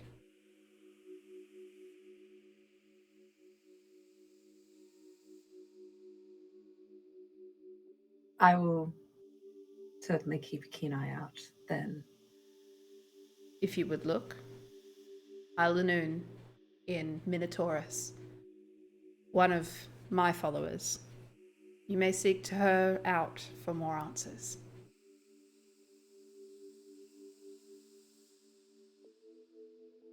I will seek them out Of when we course. have time.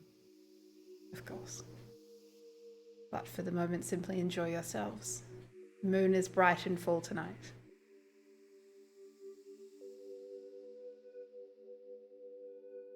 Yeah, I think at that Eludere would fully again, when in Rome. Yeah. Basking and frolicking would resume. I think at this point too, it's kind of it's a very obviously unbelievable kind of situation, even in your kind of dreamlike state.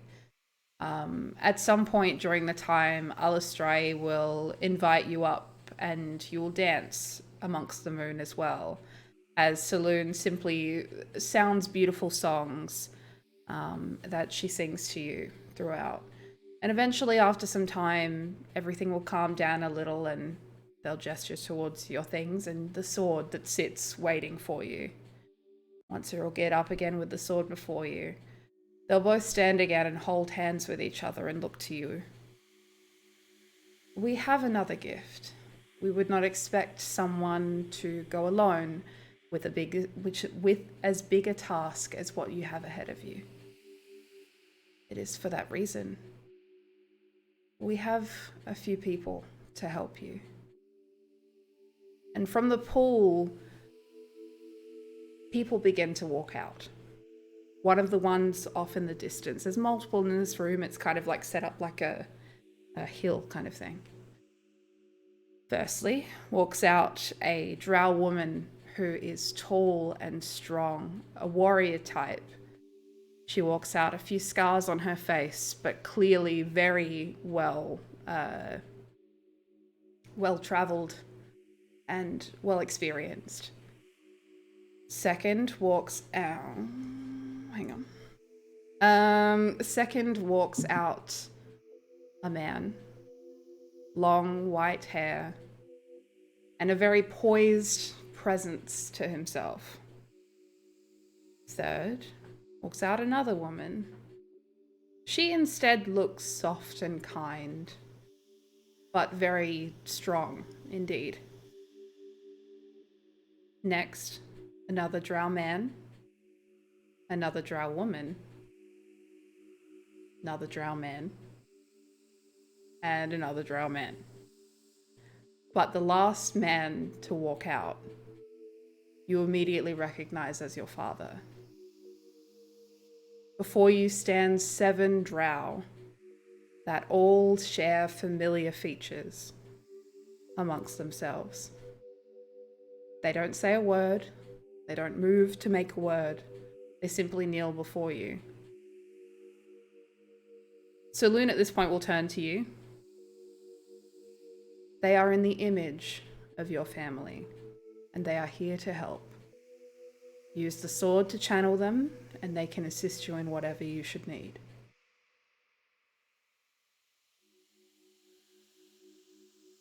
Thank you.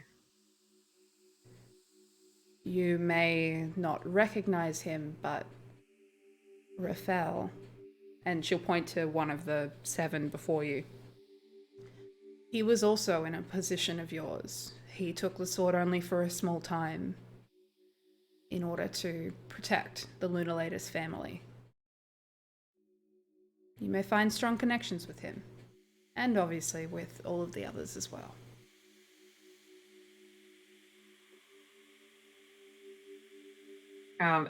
Eludere will bow very deeply to both Saloon and Alishiera. I think they'll giggle again, not in a condescending way, in a very lilting kind of fun way.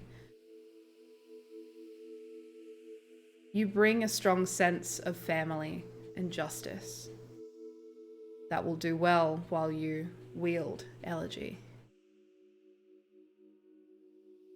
And Alishiera will finally move over to you, press a finger to your forehead, and press. Now when you wake, know that you rise with our blessing, and go forth and do what you need to do. And then she'll move her hand over your eyes, and you'll finally wake from your trance with Terra just kind of staring out like, yeah, watch is going good. The Eludere is just Very probably not, spooky. but just like the like eyes. For your interest, I have also added the stats for the sword into your document as well. The third option there is the family stuff. So keep that in mind whenever you use that ability. It doesn't give you an amount as how often you can do it, so have fun with that, I guess.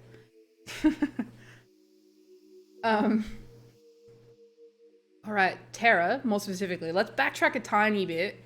Roll me a perception check for your watch. Oh boy, howdy! All right, goggles are on. It's business time. Okay. Why did I check? It's a +0. Da-da-da-da. 19. 19. 19 is very yeah. good. I couldn't read. I got a 9 and a 9 and a 19, so I was like, Fair. Yeah, you're able to keep watch for the time that you spend allocated to your watch. During that time, you're able to kind of observe the room around you, just kind of noting a few more of the details around the place. It would have been very interesting to see what this would have looked like when it was functioning and filled with people. But more specifically, as you kind of walk around and kind of wander and just get a scope of the kind of space here, you do see from behind the temple that there are steps that go further down. And so you know that there is another option if you didn't particularly want to go up. But you don't know exactly where that leads either. So it's just kind of like, I don't know what you want to do. But you can make that decision later, now, whenever you feel. could I go down a few of them? Yeah, you can walk Now? across the room and go down a few stairs. Just a little cheeky Pete. I'm not gonna go frolicking off on my own, but Yeah. Like, it's a decent ways away from the party, but you don't feel in immediate danger. You don't hear anything around you or anything like that. You make a few steps down this ways down the steps, and you look ahead. It just looks like more and more stairs. Getting a rough gauge of what it would be like on the outside, like kind of getting your bearings a little with the kind of situation, you get the feeling that you'd potentially be heading towards like the base of the mountains that you came up. So it does look like it's heading in the right direction. okay. I'll backtrack. I think before kind of doing like just looking around, I think while G was sleeping, I think she was just sort of looking at everything and I think thinking about her dads, wondering how they're doing. And I think just kind of like absent-mindedly but very gently like doing like a little like elven style like little plait in G's hair just while she's sleeping. And then like very gently like move her, like don't want to wake her up. And I think as she as I walk, like just brushing my hand on like some of the stonework and just thinking about her family and like all these people that she's related to that she does not know. And just having a think. But yeah, I'll go back. Yeah, I'm not gonna that's fair. bloody sound of music my way out of here. So It's like a large space down there. It would be quite a track to get out, but not an impossible one or anything like that. But yeah, that's what you're able to do during your watch. Eventually, Eludere awakens.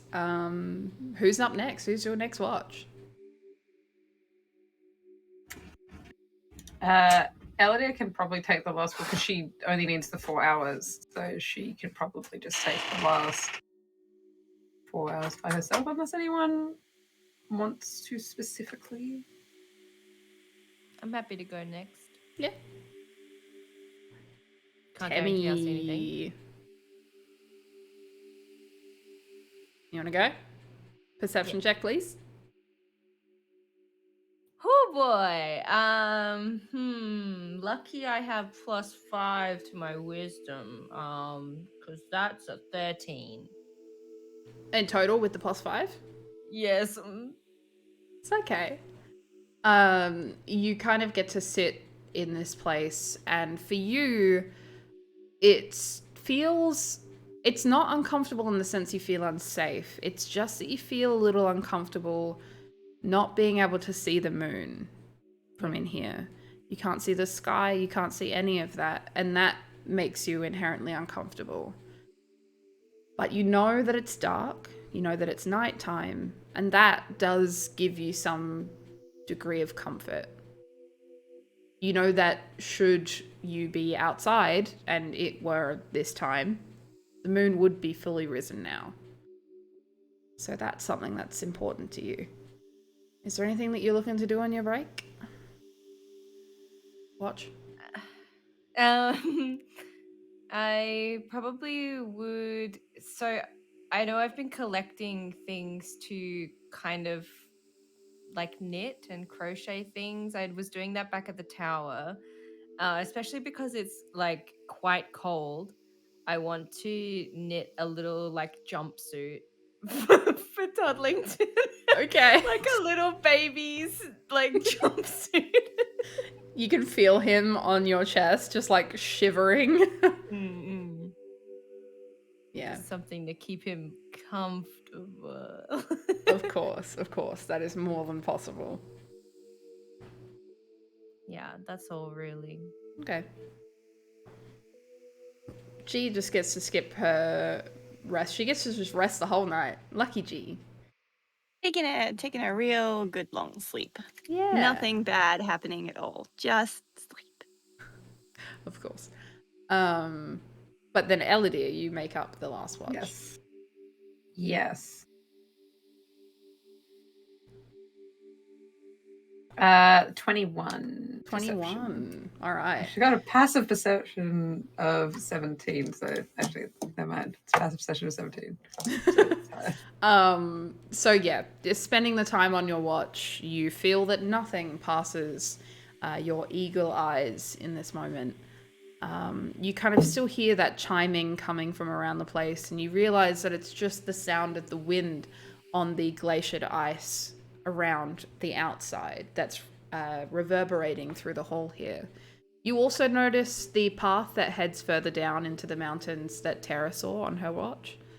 And yeah, you get that same sense of magnitude from the place, in that this place would have been beautiful, should it have been occupied.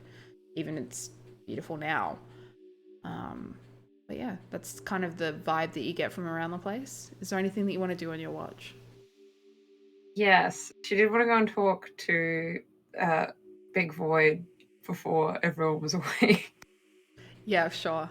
You are all kind of like sleeping at its feet, so feel free. Just slink outside of the dome a little bit because we're at its feet, as to not just be talking at them from inside the dome. Mm-hmm. Are they sleeping or are they just like no? They're just watching awake. everything? They look indiscernible from stone when they're resting, but you definitely sense life coming from it as you see the kind of blue light that lights up their eyes.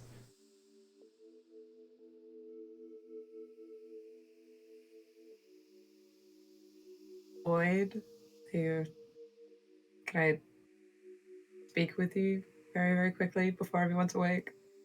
Of course, Eludere. What would you like?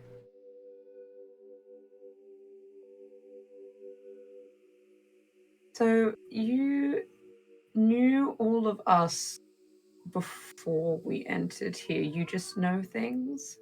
I do just know things.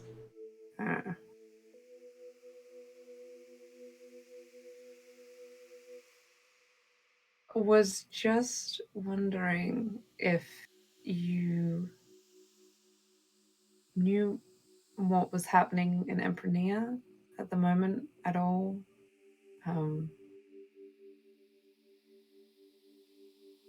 Specifically in House Solaire. I believe it is still functional. They have had their succession ceremony for the replacement, or at least are in the steps of doing such. Anyhow, they appear to be well and recovering from past transgressions.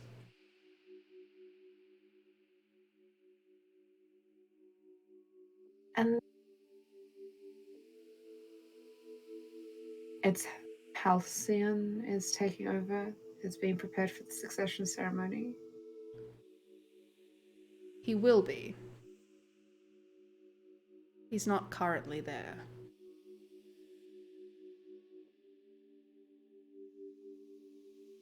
Do you know where currently he is? He finds himself in a small place, well, small relatively, in Minotaurus.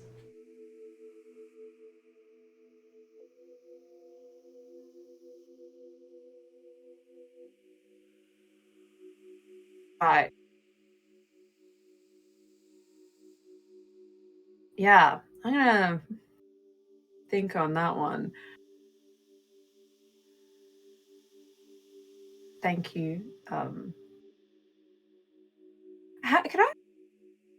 How do you know all of this stuff? I simply do. Yeah, fair enough.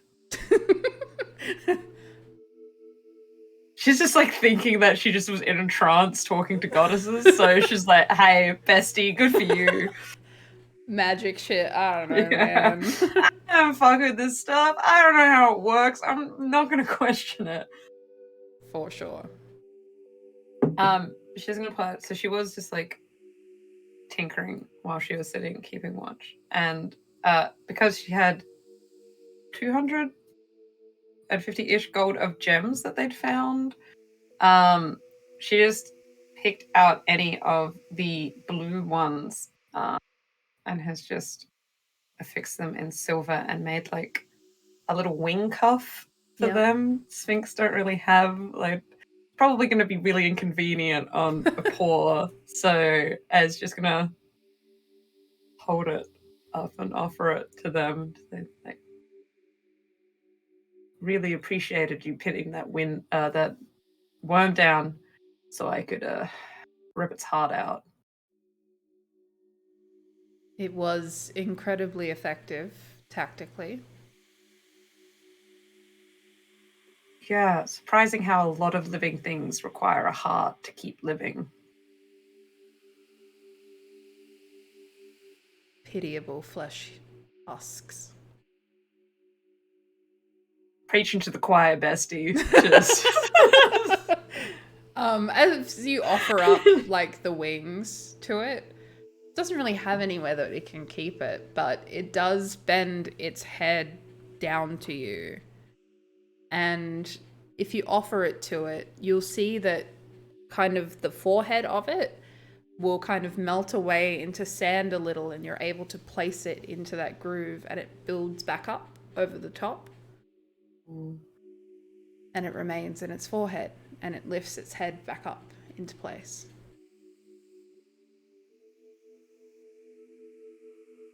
it looks great. It does. And it is made with intention.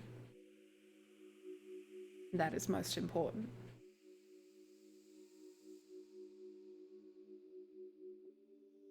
Well, I'm not gonna lie to you, it's been a really weird, just like week. So I'm just gonna finish watch just in the dome. All right, good talk. She's just gonna like She's gonna go back in the dome and just sit there and quietly ponder until everyone else is awake. All right, perfect, good. Then, with your watch finished, everyone awakens, fully rested, and level 12. So yeah. Hope you had that ready, because otherwise you're screwed. Anyway, as you awaken at the feet of the giant cat creature, look, I'm not going to pull punches anymore. It's a sphinx. We all know this. We all know as well. I know. Surprise. It still stands solitary above you as you all awaken, and the tent slowly disappears. And yeah, you're able to wake and do stuff and whatever you feel like you want to do this morning. Before we leave, because I'm gonna forget, can I ask it what the name of this place was? It has been a long time since I've needed to recall its name. Gale. It is a place where the winds meet above and stand as a reminder. It is! You got it right the first time. Bruh. You're getting used to my weird spelling. It is a place where the wind meets the mountain and forms its hill. That which protects us from above.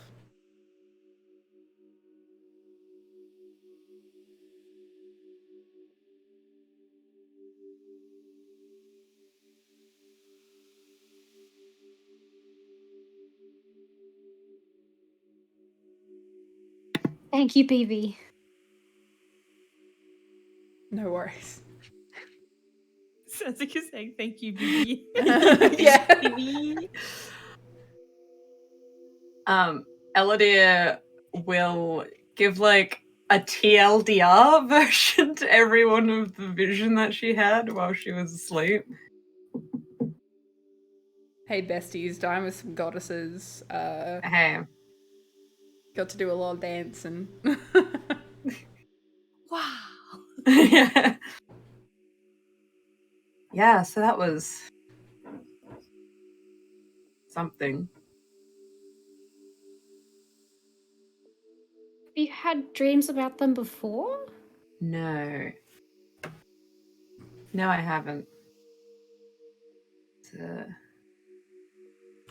I don't really sleep. So usually it's more vivid impressions of imagery versus a clear cut sit and have a conversation with someone.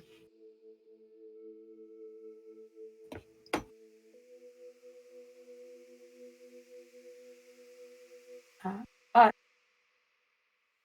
I have a couple of reasons now, apparently, to potentially go to Minotaurus, so...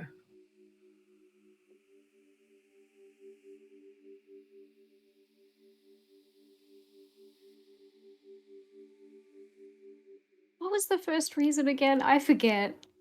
I've completely for Elodie specifically.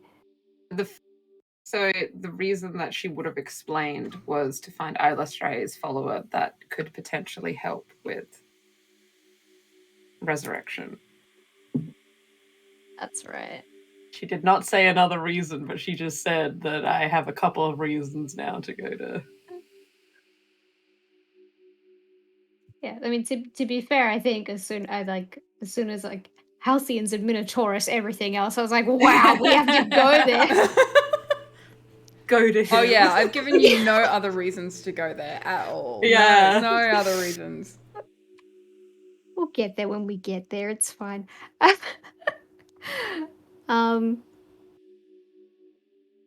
Okay, wait. Out of character, shopping list, to-do list. Because there was... Regil told G. I was about to say told Mill, and I was like, nope, that's Same, but melty. different. Rigel told G to go to Restuchin, I think, and then said, "Oh, but maybe like a friend of yours. You know, I was having a chat with Tom. We were having cocktails, and he was like, oh yeah." What's that? Sort of alluded to like, yeah, I know a friend of yours needs to go to Minotaurus. I think that's what it was. I think. So I think- you had the chat with Helm where Yeah, he 'cause it- was like, "Bring me back a piece, and you can set up the thing so I can talk to you in the realms." Ooh. That was his whole vibe. Rigel essentially did the same thing to G, and was like, "Set me up in the realms so I can talk to you more." But you're both for Restuchin.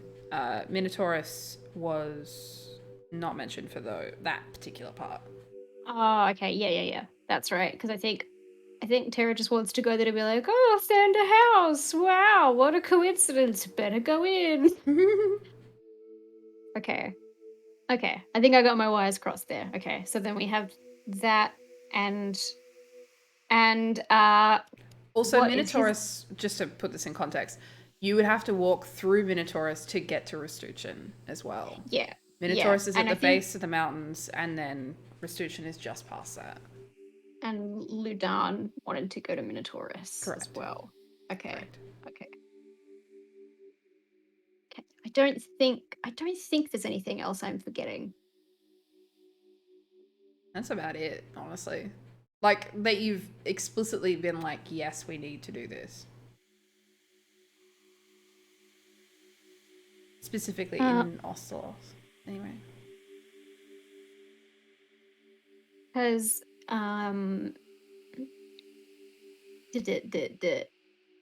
because I know we had kind of a, I know Cat had kind of a like a, maybe with Ludan like, oh, let's go steal a leg from the Animus Hall, but I don't know if there was a specific time frame on that.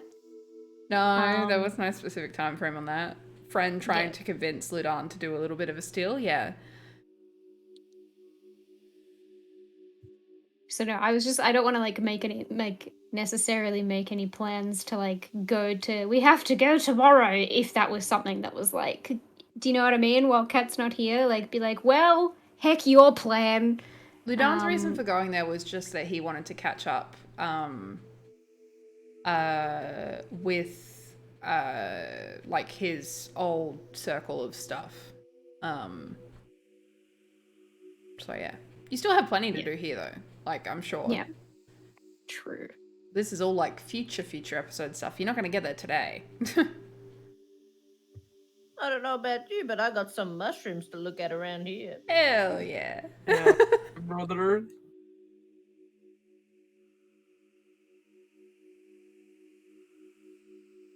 Yeah, I mean, obviously first we have to get out of the mountain, and then we have to Yeah. bring Buller home and be like, we did No. quest. She's part of the party now. I don't think she's contributed much except for She got Boppin'. fallen on. she fell on. Something Yeah. fell on her. She contributed. She hit stuff a bunch of times, and she was very pretty while doing it. He was a very effective heat source in the tent. Yeah. Correct.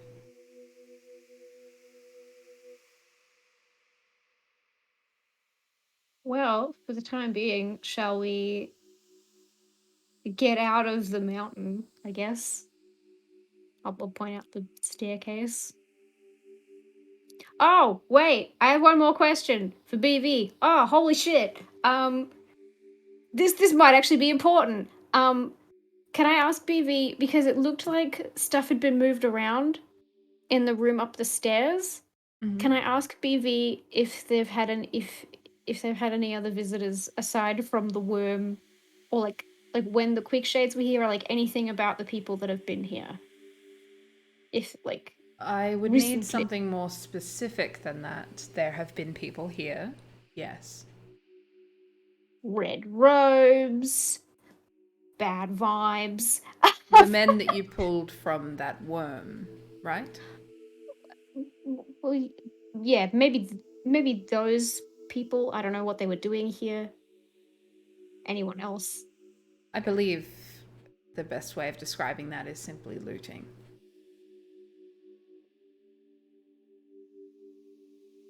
Oh, love that. Though the worm picked those 3 up further from here. They were not in here.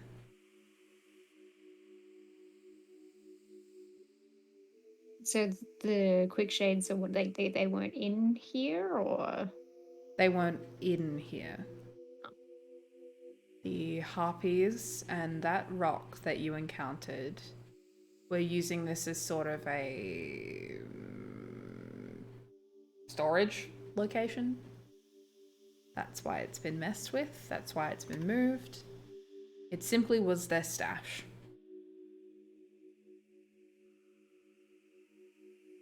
okay. I just didn't want to like leave, and then it turns out later that like Big Bad Evil people are like, we're going to have a big meeting where we say all of our plans out loud in front of an invisible cat. Like, Yeah. so I'm like, wait, I gotta. Okay, I just had it. Thank you for indulging me. All good.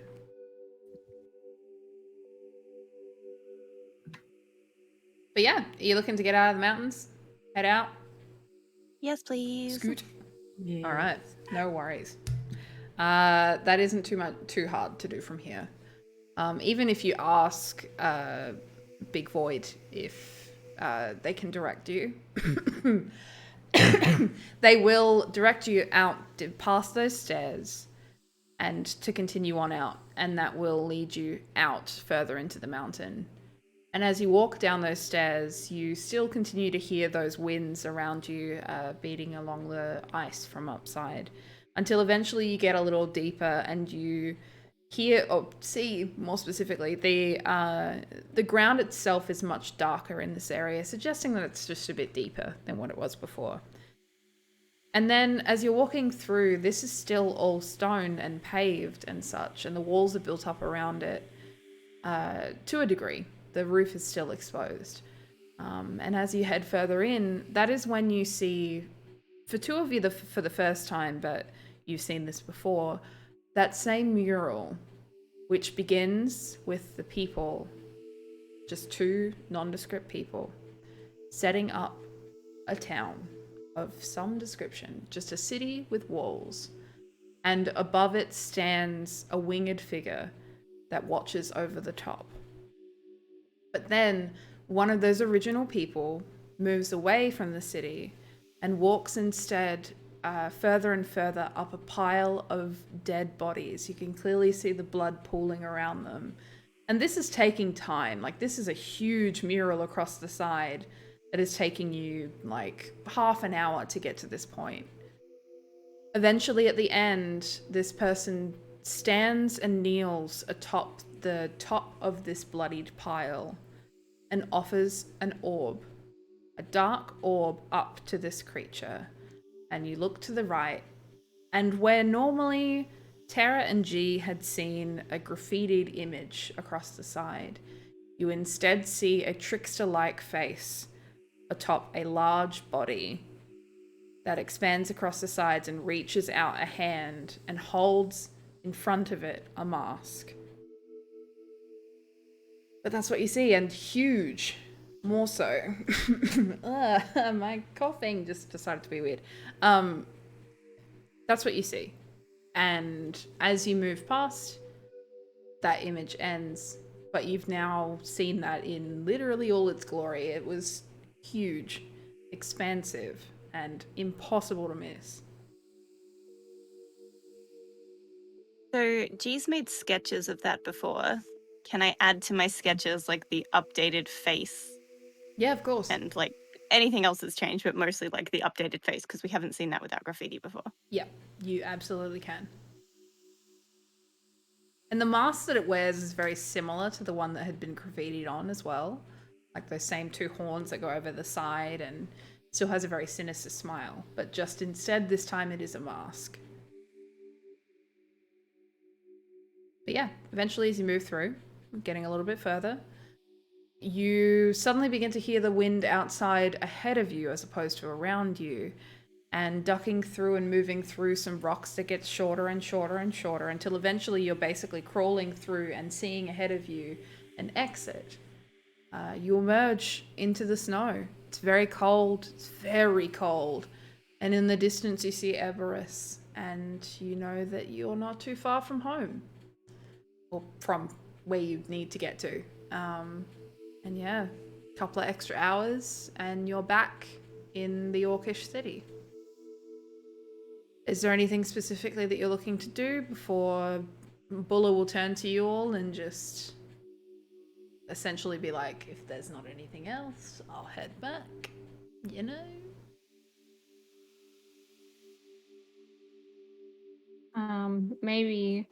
Maybe tell her to be on the lookout for people wearing red robes, red cloaks, that kind of thing, traveling in groups. Whoever hired the quick shades probably responsible for the rock being fecked up in the first place. Of course. We will certainly keep our eyes out, and we will have more people available now that we've dealt with that rock problem as well. Are you looking to stay in the city for a night? Yeah, we just slept. So you'll head up, is that correct? Might as well. Yeah. All right. It Give me was a lovely moment. to see you, but If you would, but walk me up to the chambers, I can collect you a reward.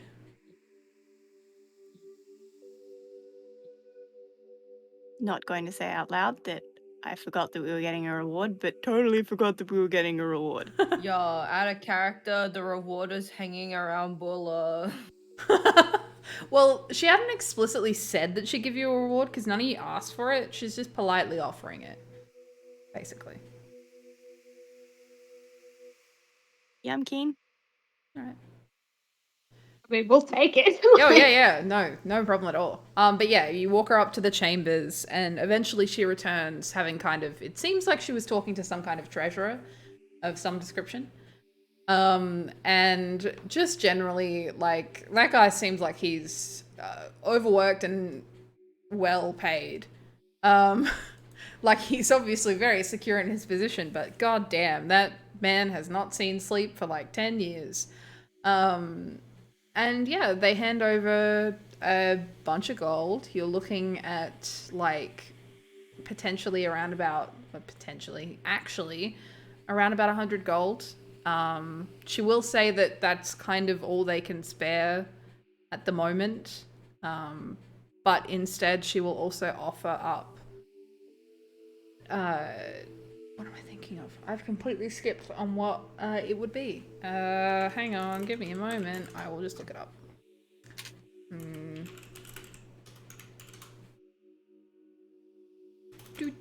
Give me a moment, but it will be something silly.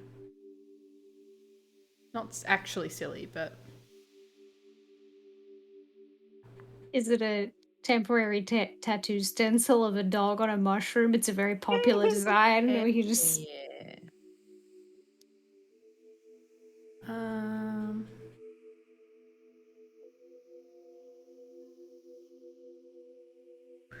Yeah, they hand you over a small bag.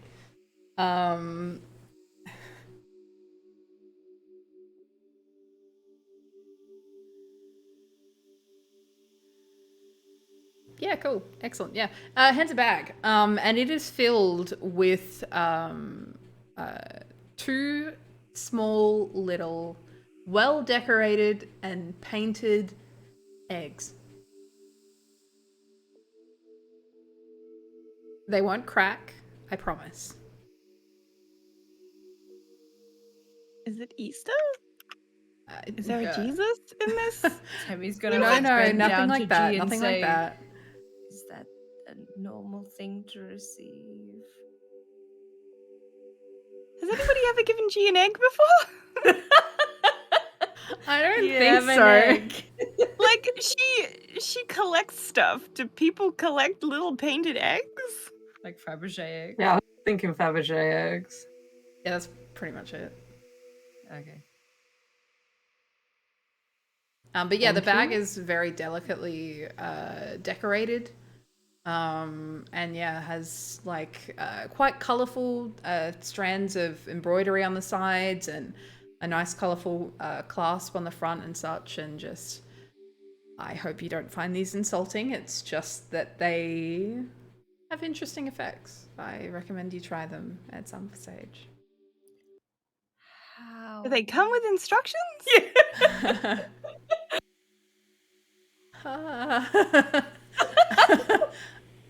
We haven't quite worked out how to use it, but you throw the egg and it will do some things. And you pull things out of the bag. It takes away the surprise if I tell you what they are. Pokemon. Gotta catch it. It's not Pokemon, but we're good. We already have the Pokemon thing. We had the bag of animal holding. True. The description for this small bag with eggs in our like party loot is very interesting. It's cute. They're pretty. They're painted. The bag is embroidered. Throw the egg. It'll do something. Keeping in mind here that like she's laughing at you at this point because I'm laughing. She just is like, honestly, just try it. You Is might it like a enjoy it. hallucinogenic egg? No, I'm, like, no, ready no, to hallucinogenic. You don't these eat it. drugs? Party You style, don't eat throw it. it on the ground. Like, Yeah. another. You don't eat it. But no, if we throw it on the ground, it could like explode with some kind of powder that makes us hallucinate. Is No, it gonna no. explode? I'm not certain I want to just throw a surprise egg on the floor. Should It we will not wait break. till we're out of the city to use it? No. Do they I both mean, do the you same can, thing? You can do whatever you would like. They're two I- separate at this things. point, yeah. Let me throw the egg now. Okay, all right. You're gonna throw one of the eggs on the ground? If everyone in the party's okay with it, I want to throw an egg. Okay, Yeah, I feel like okay. G would have had the bag and she's like asking all these questions, staring at the egg, and Temi's like, "Can we throw the egg now?" And G just gives her one. If they're not Yay! no. It All right, doesn't I'm have just- where the fucking save is. So Do you want me to roll a check? No, you don't need to roll a save. Yeah, you good. Woo! It casts fireballs. Yeah, for Woo! Fireworks! Egg Man. of power word kill. Egg. Okay. You know what? I'm making it up. So you throw the egg on the ground and this colorful, bright egg starts spinning. I need each of you to make me an intelligence saving throw. Oh, for fuck's sake. You won't get +3 from me. That's a nat 20, so whatever this egg is doing. Same! What if you all fail and succeed and then you don't know find out what it does? No, Eludere definitely didn't. That's 4. Ouch. Yeah, she rolled a 3. She's not the smartest, but she can do a sick backflip, okay? Yeah, fair enough. Okay, so is it just Eludere who fails? And what about you, Terra? I got a 23. Fucking hell, alright. Yeah, Eludere got 7, sorry, because she's standing next to stairs. Correct. I make people smarter just by being here. So, Bulla also saved, so like, this is really Oh, anticlimactic. very good. But for grief. Eludere, everyone else, you look at this egg and you're like, the fuck? And then you go to turn around to look at each other until eventually you look back to Eludere. Eludere is standing entranced with this one egg. It's spinning, and you can see her eyes just watching it. And Bulla, absolutely cackling to herself, is just like, they're called eggs of distraction. When you fail, you just can't stop looking at an egg. And she'll go and pick up the egg and your vision is blocked and that stops the distraction from happening. For a future egg interaction. Does that count as a charm then if it's... It's honestly, it doesn't say it counts as shit. It's just a fancy thing. The kind of effect is egg. Yeah, honestly, probably by classification it would be, and you would have advantage. But also, then It's no just one so would know what it much does. funnier that she failed anyway. And that's why I'm saying for future egg interaction. Because it She's says had a day. end She's not saving from charms, shit. but it doesn't say charm. But it is probably a charm. But now we know what it does. But more specifically, it can interrupt if someone is casting a spell or doing something. So it kind of works. If you use it on your reaction, you can potentially stop someone like counterspelling, but not with using a spell slot. And you have 2 of them. Obviously, you have to pick them up again. But, you know, it's fine. Just very silly. I pick it up and give it back to G to put in the bag. But you also have a bag. The bag begins to rustle, and Wait, I thought the eggs were in the bag. the eggs were in the bag. Oh, right. Eludere's gonna look in the bag. What's the worst that could happen? She already got distracted by Already an been egg. distracted. Yeah. If it's bad, to throw Nothing the egg. happens when you pick up the bag. But Oh my if you God. are you gonna do anything else with it? You look inside. Yeah, she's it's gonna just a open void the space, bag. Yeah. Look into the bag.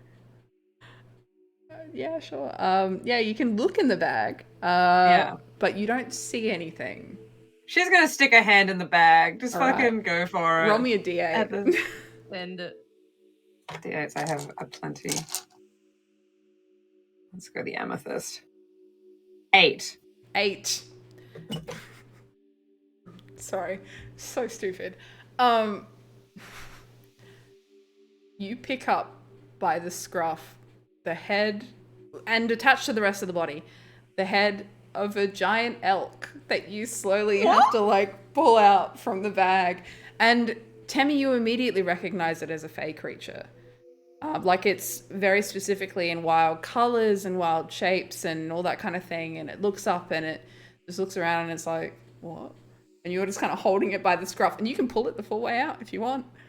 Yeah. Yeah, you pull it out and Free you that have boy. a giant elk that just stands there and it looks to you waiting for orders, but mostly will just stand there and just like lick at the air every now and then. And just stops. Well, we have... what We is have- its name? Wait, I can speak to it. Me forgetting I'm a druid. How do we put an elk back in a small bag? How do you put them in the other bag? The other bag you have is not exactly a big bag. We've never put an elk in the bag. We put the horses in the bag. Yeah, it's not that different from a horse. It's just got big antlers. Elk is fucking huge. While you guys are discussing the bag, I'm gonna look to the elk. The elk will like move to like the nearest tree around here and just start like chomping on some of the leaves and just like mess it around. It's just very distracted. But anyway, yes, sorry. Oh, I was just going to say I was going to walk up to it and very softly try and pat at its like shoulder area. It is And- considered friendly to you, so no animal handling check required. It will let you do that. Okay. And I'm just, what's your name? And it looks up to you and its Speak to tongue's me, kind of yeah. like lolling out the side. And it's like, I don't know. What's a name? Can I give you a name? Many just call me Oi. Oi? Like, We Oi, can think of a better move. name than that. Oi, get out of the way. Do you want to be called Oi? I don't mind. Do you think there's something better? Yes. Okay.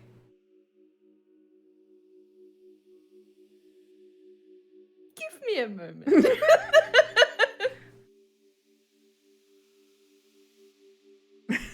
Switch that name from Oi, get out of the way to Yo, come here.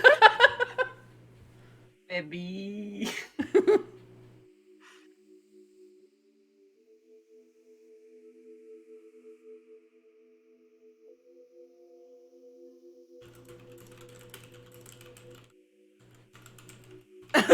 I've looked up what the Icelandic word for elk is. It's elk.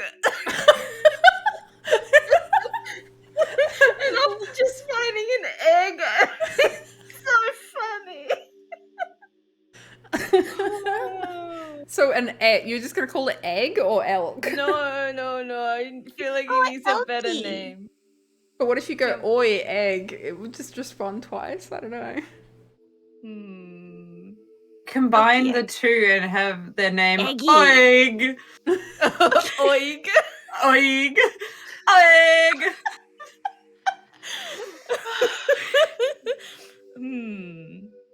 I really wanted to call it like I don't know, give it a cute name like Felix or like it's something cute. But I like egg too. I think egg's funny.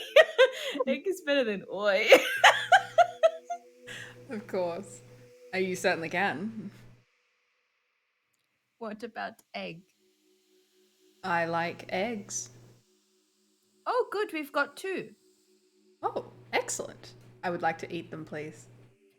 I don't know about eating them, but I can show you them. They're very colorful. I would love to see them. I'll run back to G. This is important.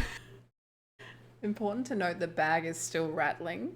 I was gonna say, like, Eludere absolutely would just keep pulling shit out. Roll your D8. Oh, good lord. Poor.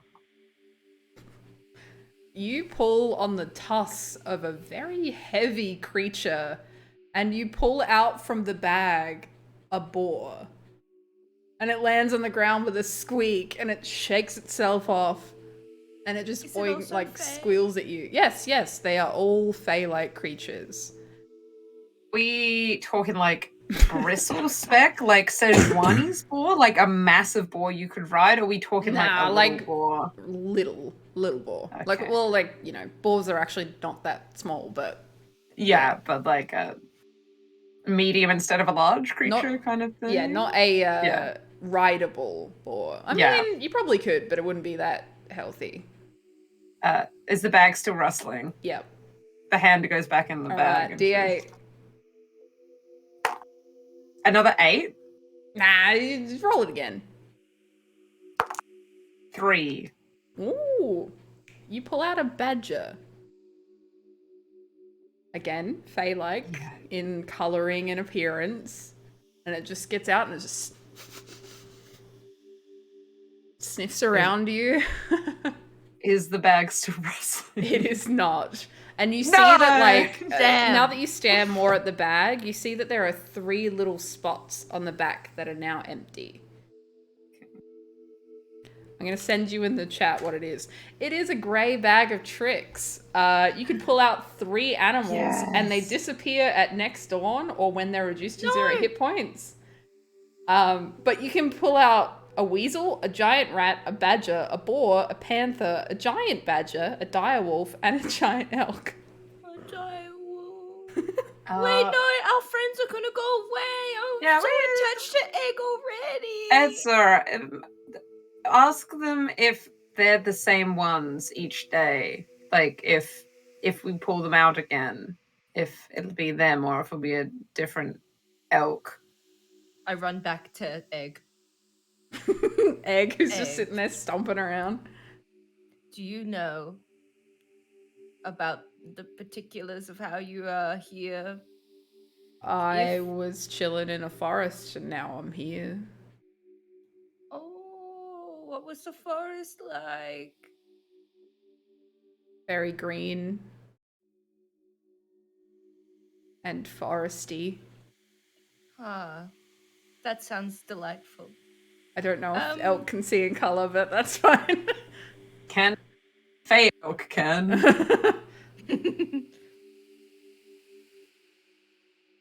So, how do I ask him? Are you gonna come back? Ask if they've been summoned before. Like if this has happened before. Readable question. Has anyone pulled you out of that weird bag before? I've certainly gone on some adventures before, but I have crawled through a few small places. When? I don't know, every now and then. Just happens. Big antlers, you get stuck places. I'm gonna whip around back to the party. We might not pull him out again for a while. We can try every day. Eludere's picked up the badger. Yep. It's just clinging. It's just like, Yeah. moving around. Well, because the toe beans might be cold on the cold pavers. Poor baby. The boar's just like sniffing. Probably goes up to G, and G, you're probably not that keen because it's getting its slobbery bits all over the front of your boots. Yeah, I don't know that G's ever spent any time near any kind of pig or boar before, ever. That's fair. I mean, if it's come up to her, she'd like cautiously give it like a little scritch. But like if it snuffles too loudly at her, she's gonna go away. I think it would just like, that like how like you dig into the scratch kind of thing. It's very excited. But it's very clearly just looking around. Chilling. Doing what animals do. If not commanded to do anything, they just act how they normally would. But yes. I guess they're gonna have to follow us down the hill then. Correct. Is the badger okay with being held? It's not being commanded to be held, but is it resisting being held? I think it's pretty tired at this point. Like, it's pretty nappy. It's just like, you know what? This is nice. I don't have to hold myself up. I just sit and get to be held. I'm okay with this. Had a very stressful day of coming out of a bag. Yeah.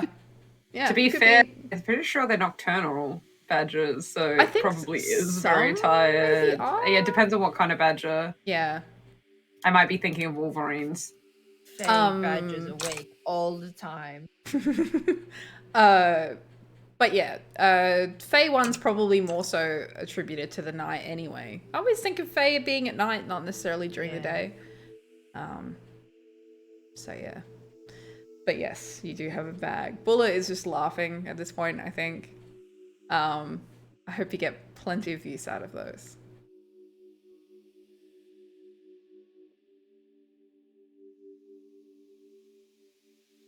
Look, why do you have this? Just like, what was this being used for? Was it? I have so many questions. It was gifted to us by a dignitary who thought that he was being funny. And honestly, it was funny for a while, but not a lot of practical use, to be fair.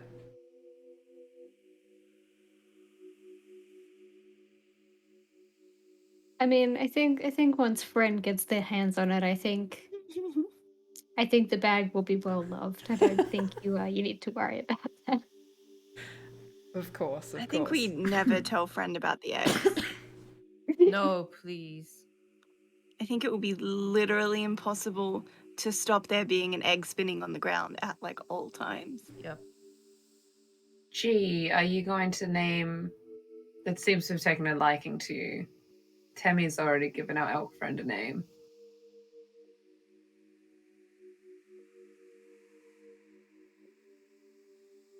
I don't even know what this is. They're a boar. Have you never seen a boar before? I mean, I've seen them in books. I didn't expect them to be this big. Yeah. I had piglets at a petting zoo one time when I was a kid for my birthday. Do you think he wants to be called Piglet? Or is that insulting? You just hear a loud, like, sniffing noise coming from it. I can ask it if you'd like. That would be great. So Temi leans down. How do you feel about the name Piglet? The creature, despite its no thoughts, head empty stature sits back on its rear and will look up at you and says, "Not the most dignified of names, but I suppose I can get around it. Do you have a name you'd prefer, sir? If you wish me to be called Piglet, then who am I to refuse?" You're able to live your own life? Don't want to disrespect you. I have no preference either way. I only serve and to please. Temi will turn to G. Yep, Piglet's good. He can be Mr. Piglet. Let's give him a little like title. Sir Piglet. Yeah, Sir Piglington or something like Piglington. Could you ask the badger if it has a name? Hello. Session was Would you like to be chaotic. Not cold, thank you. And it will go back to having a bit of a nap.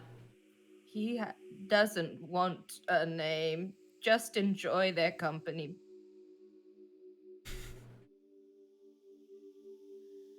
Call them. My mic's just not picking up. What are we supposed to call them then? The implication is that it wanted to be, like, it didn't want to Do be not called perceive. on. Yeah. So it's not that it doesn't want to be named, it's just that it's like, can I call you? And it's like, no. The opposite of Lil Nas X. Don't call me anything. Don't call me Oh. when you want. Oh, that's anticlimactic. I guess we won't name them then. It'll like snuggle into your side though. Give it a silly name. I'm gonna call them Dunkel. Like Dunkelskog. Dunkel. Cute. Ask them if they like the name Dunkel. Sorry to bother you again. Do you like the name Dunkel? It's very Eludere's nice. gonna be patting it as like scritching behind the ears, like what you do with cats, where you get like the fingers behind the ears and do like the firm scritch. It's just like, yes, very nice. Okay, sounds good to him. All right, Dunkel, it's you and me. Where are we going, guys? But yeah, you're welcome to head back to Cornwall maybe, or hang around. Depends what you want to do, really. I do not want to be in the snow anymore. Fair. I It's think cold. I now this is kind of out of character because I don't remember what I've seen from watching, but I know that the party pre Eludere, Temi, Attenborough has been to a place that had the mushrooms that Temi's looking for. Correct. That's near Cornwall, is that correct? Just south. Okay. South is also where the baths are. That's right. That's right. Okay. Yep. Oh yeah, that's Happy to go to absolutely I think Cornwall. where we were planning on going. Yeah. After this, we were having a hot spring episode. Yeah. Yay! Obsidian baths. Let's go. But yeah, that's pretty much it. If that's where you wanted to head, that's absolutely where you can. It would take most of the day to get back there, but it's pretty easy to do. You can go back through the warehouse, or you can climb further down the mountains and head directly south if you want. It's up to you which direction you kind of want to take.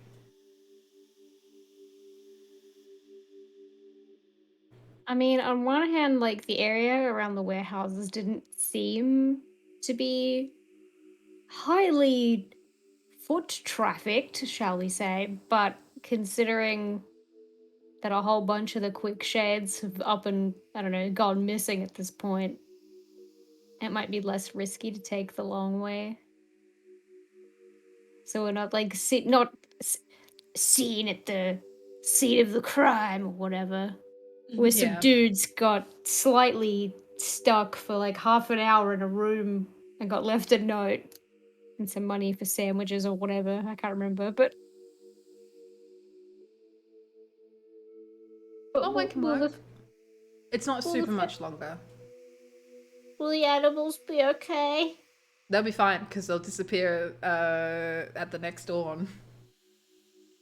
But what if they have such a bad time that they don't want to come back? You know, you summon them and they're like, ugh. I mean, you guys still have your snow clothes. You can keep them warm. A boar and an elk should be fine. Actually, even a badger should be fine. They are quite resistant to cold. And Eludere is also holding the badger, carrying her little was. Yep. I mean, if Sir Piglet ever looks like he's getting cold tootsies, I'll pick him up for a bit. So I'm very strong. You absolutely can. At some point during the trip, you realize that like you guys are walking through like knee-deep snow, and he's completely submerged, but like just chilling along. Here and you go on, just like trudging through. So yeah, you can pick him up and lift him up, and he's just like, oh, this is much more comfortable, and just relaxes. But yeah, that is very cute. Are you looking to go the long way around to get to the springs? Is that right? Correct? I Long way around. yeah. Quotation marks. I mean, if it's the only long way around, I just guess I want to be on the side of caution if we don't want to go back through the warehouse. Yeah. And just be seen there again. It might be smart. So, Also, I mean, you don't if there's know like, what someone's going to see on the way out, you know? yeah. Yeah, I won't necessarily make you walk it, but maybe roll me a constitution check. This is more specifically for the actual travel to tell you how long it's going to take you. Bullet will obviously also say goodbye, before I forget to mention that. And we'll welcome you back at any point, but we'll eventually head back up to the council chambers now that you have new friends for a while. So just a constitution check. Yeah, it's let's go saving throw. Okay. Don't forget your +3. Wahoo! Oh, for fuck. I got a nat 1. Oh no! Mario.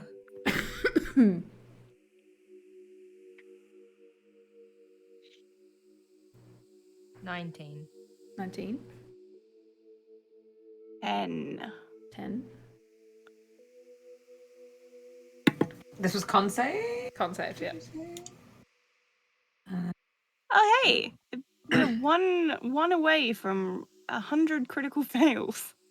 Yikes. 18 with the +3. And what was it that you got again, Temi? No. 19. 19. Okay, cool. 2 successes and 2 failures.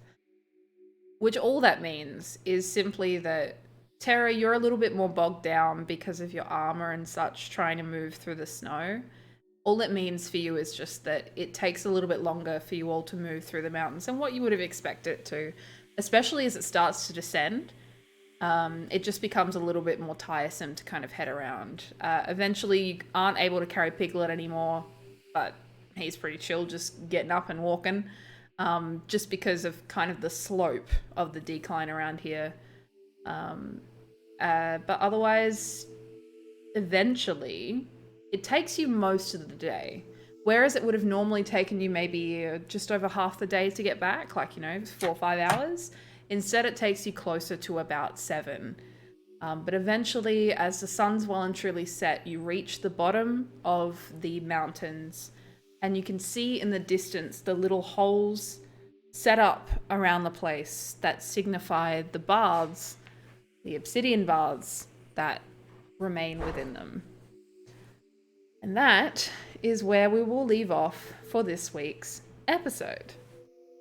So, I've been BurrowsRed. I have been the Dungeon Master for tonight, as I am every Tuesday. First up, we have Terra, played by Friendoboi. Heckin' howdy. Hi, I am Brenda. I play Terra, the half-elf paladin of vengeance. Did you guys hear Bill? No. She just meowed. She keeps coming in, and I keep trying to get her to come hang out with me, but she won't. Thanks for hanging out. My brain is mush. This was fun. I can't wait to go to a hot spring with a giant elk, a boar, and a badger. Let us in, and also we're gonna let these horses out of the bag. They need to have a spa day too. No The little questions. spider. This is just how it is. I don't have anything else to say. Thanks for hanging out. Yay! Mel. Hi, I am Lefson. I play G. I am a streamer and a cosplayer. I am all over the place on the internet doing lots of stuff. I currently still do not recognize my own face in these new glasses, and I will be having a continuing crisis over it. What am I doing right now? Content-wise. Ouch. I just started playing Assassin's Creed, the one with the Vikings. Valhalla! Yeah, and I like it. It's fun. And I will be suffering through my day job tomorrow and Thursday, and I'll finally get to be a Viking again on Friday. I think that's all. We also don't have this week Attenborough, played by CarubiChips, who is responsible for the music that you hear here as well. !music, you can find out all of the stuff that they're up to. Also, we have Friend, played by CatRoulette, who also isn't here this week. They are responsible for the overlays and character art as well, so keep in mind for that one. But next, we have Temi, played by PastelSparkles. Yo, it's me, PastelSparkles. We howdy. I played Temi, the Firbolg Circle of the Moon Druid. I'm taking my glasses off because every 5 seconds they got something on them, and I don't know what's happening. What a day, honestly. I got to talk to every animal. And they're fey like me, baby. Woo! I can't wait. Wow, we really had a huge day. I'm so excited. What do I do? Damn, I don't even know these days. I stream periodically. Right now we're finishing Mass Effect 3, which I said last week, but we would have finished last week had I not been completely wiped out by the heat. But it's okay. We're back at it this weekend. Baby, we're finishing it, and I'm getting smooched by an alien. So if you like that kind of thing, hang out. Specifically smooched by an alien, or? I mean, whatever floats your boat. But yeah, I had a good time, and I hope you all did too. Mwah. And I'm Alishiera. I played Eludere. There had so much happen that episode. I exist on the internet in a couple of ways, but most importantly, I am doing a market very soon with Burrows as well, doing some fun D&D and fantasy inspired jewelry and stuff, accessories, all that blah. Very good and fun time. So follow socials for when I properly do socials for that. Excellente. All right, and yeah, again, I'm BurrowsRed. I actually have a pre-order thing on my website at the moment for keychains. So if you like any of the keychains, please buy them because it's like a Kickstarter, but I get to run it. So that's exciting. It only started today, so you haven't missed anything. Keep it in mind. But anyway, we're going to go say hello to someone new who is doing some world building. They are painting on some scales for a Dragonborn. Very exciting. Important to note, last week we also reached the goal for the Shrunk one-shot. We will keep you updated on when that is, and we can do that. We've just all been really busy and it's been really fucking hot. So no one really wants to do anything that involves sitting in our computer rooms for too long because it's just too hot. Hate it a lot. Hate heat. Otherwise, we have the Discord if you're not already in there. Oh God, still coughing a lot. It's actually just Mel does Thursday D&D questions, and if you bully her, maybe she'll even bring out the spicy Saturday questions that we keep talking about every now and then. who knows? But yeah, you basically just answer questions about your characters and we share them together. But yeah, let's go say hello to someone new. Send doots. They can either be ours, they can be yours, they can be anyone's. Magical instrument of some description. But yeah, I hope that you all have a wonderful time. Thank you so much to the players for being here. They're wonderful. They show up every week and it's very good. We will be back next week. I'm just thinking if there's anything else I need to remember. I don't think so, right? Sunday? Chocolatiers on Sunday? We do also have chocolatiers on Sunday. I think outside of that, though, I think that's about it. Yeah, I don't think you've missed anything. Yeah, if you're in the Discord, you get all the updates for all of that anyway. But yeah, let's go. We will be back next week or this Sunday, depending on when you get to catch us next. But otherwise, we'll see you next Tuesday. Bye. Doot doot. Doot.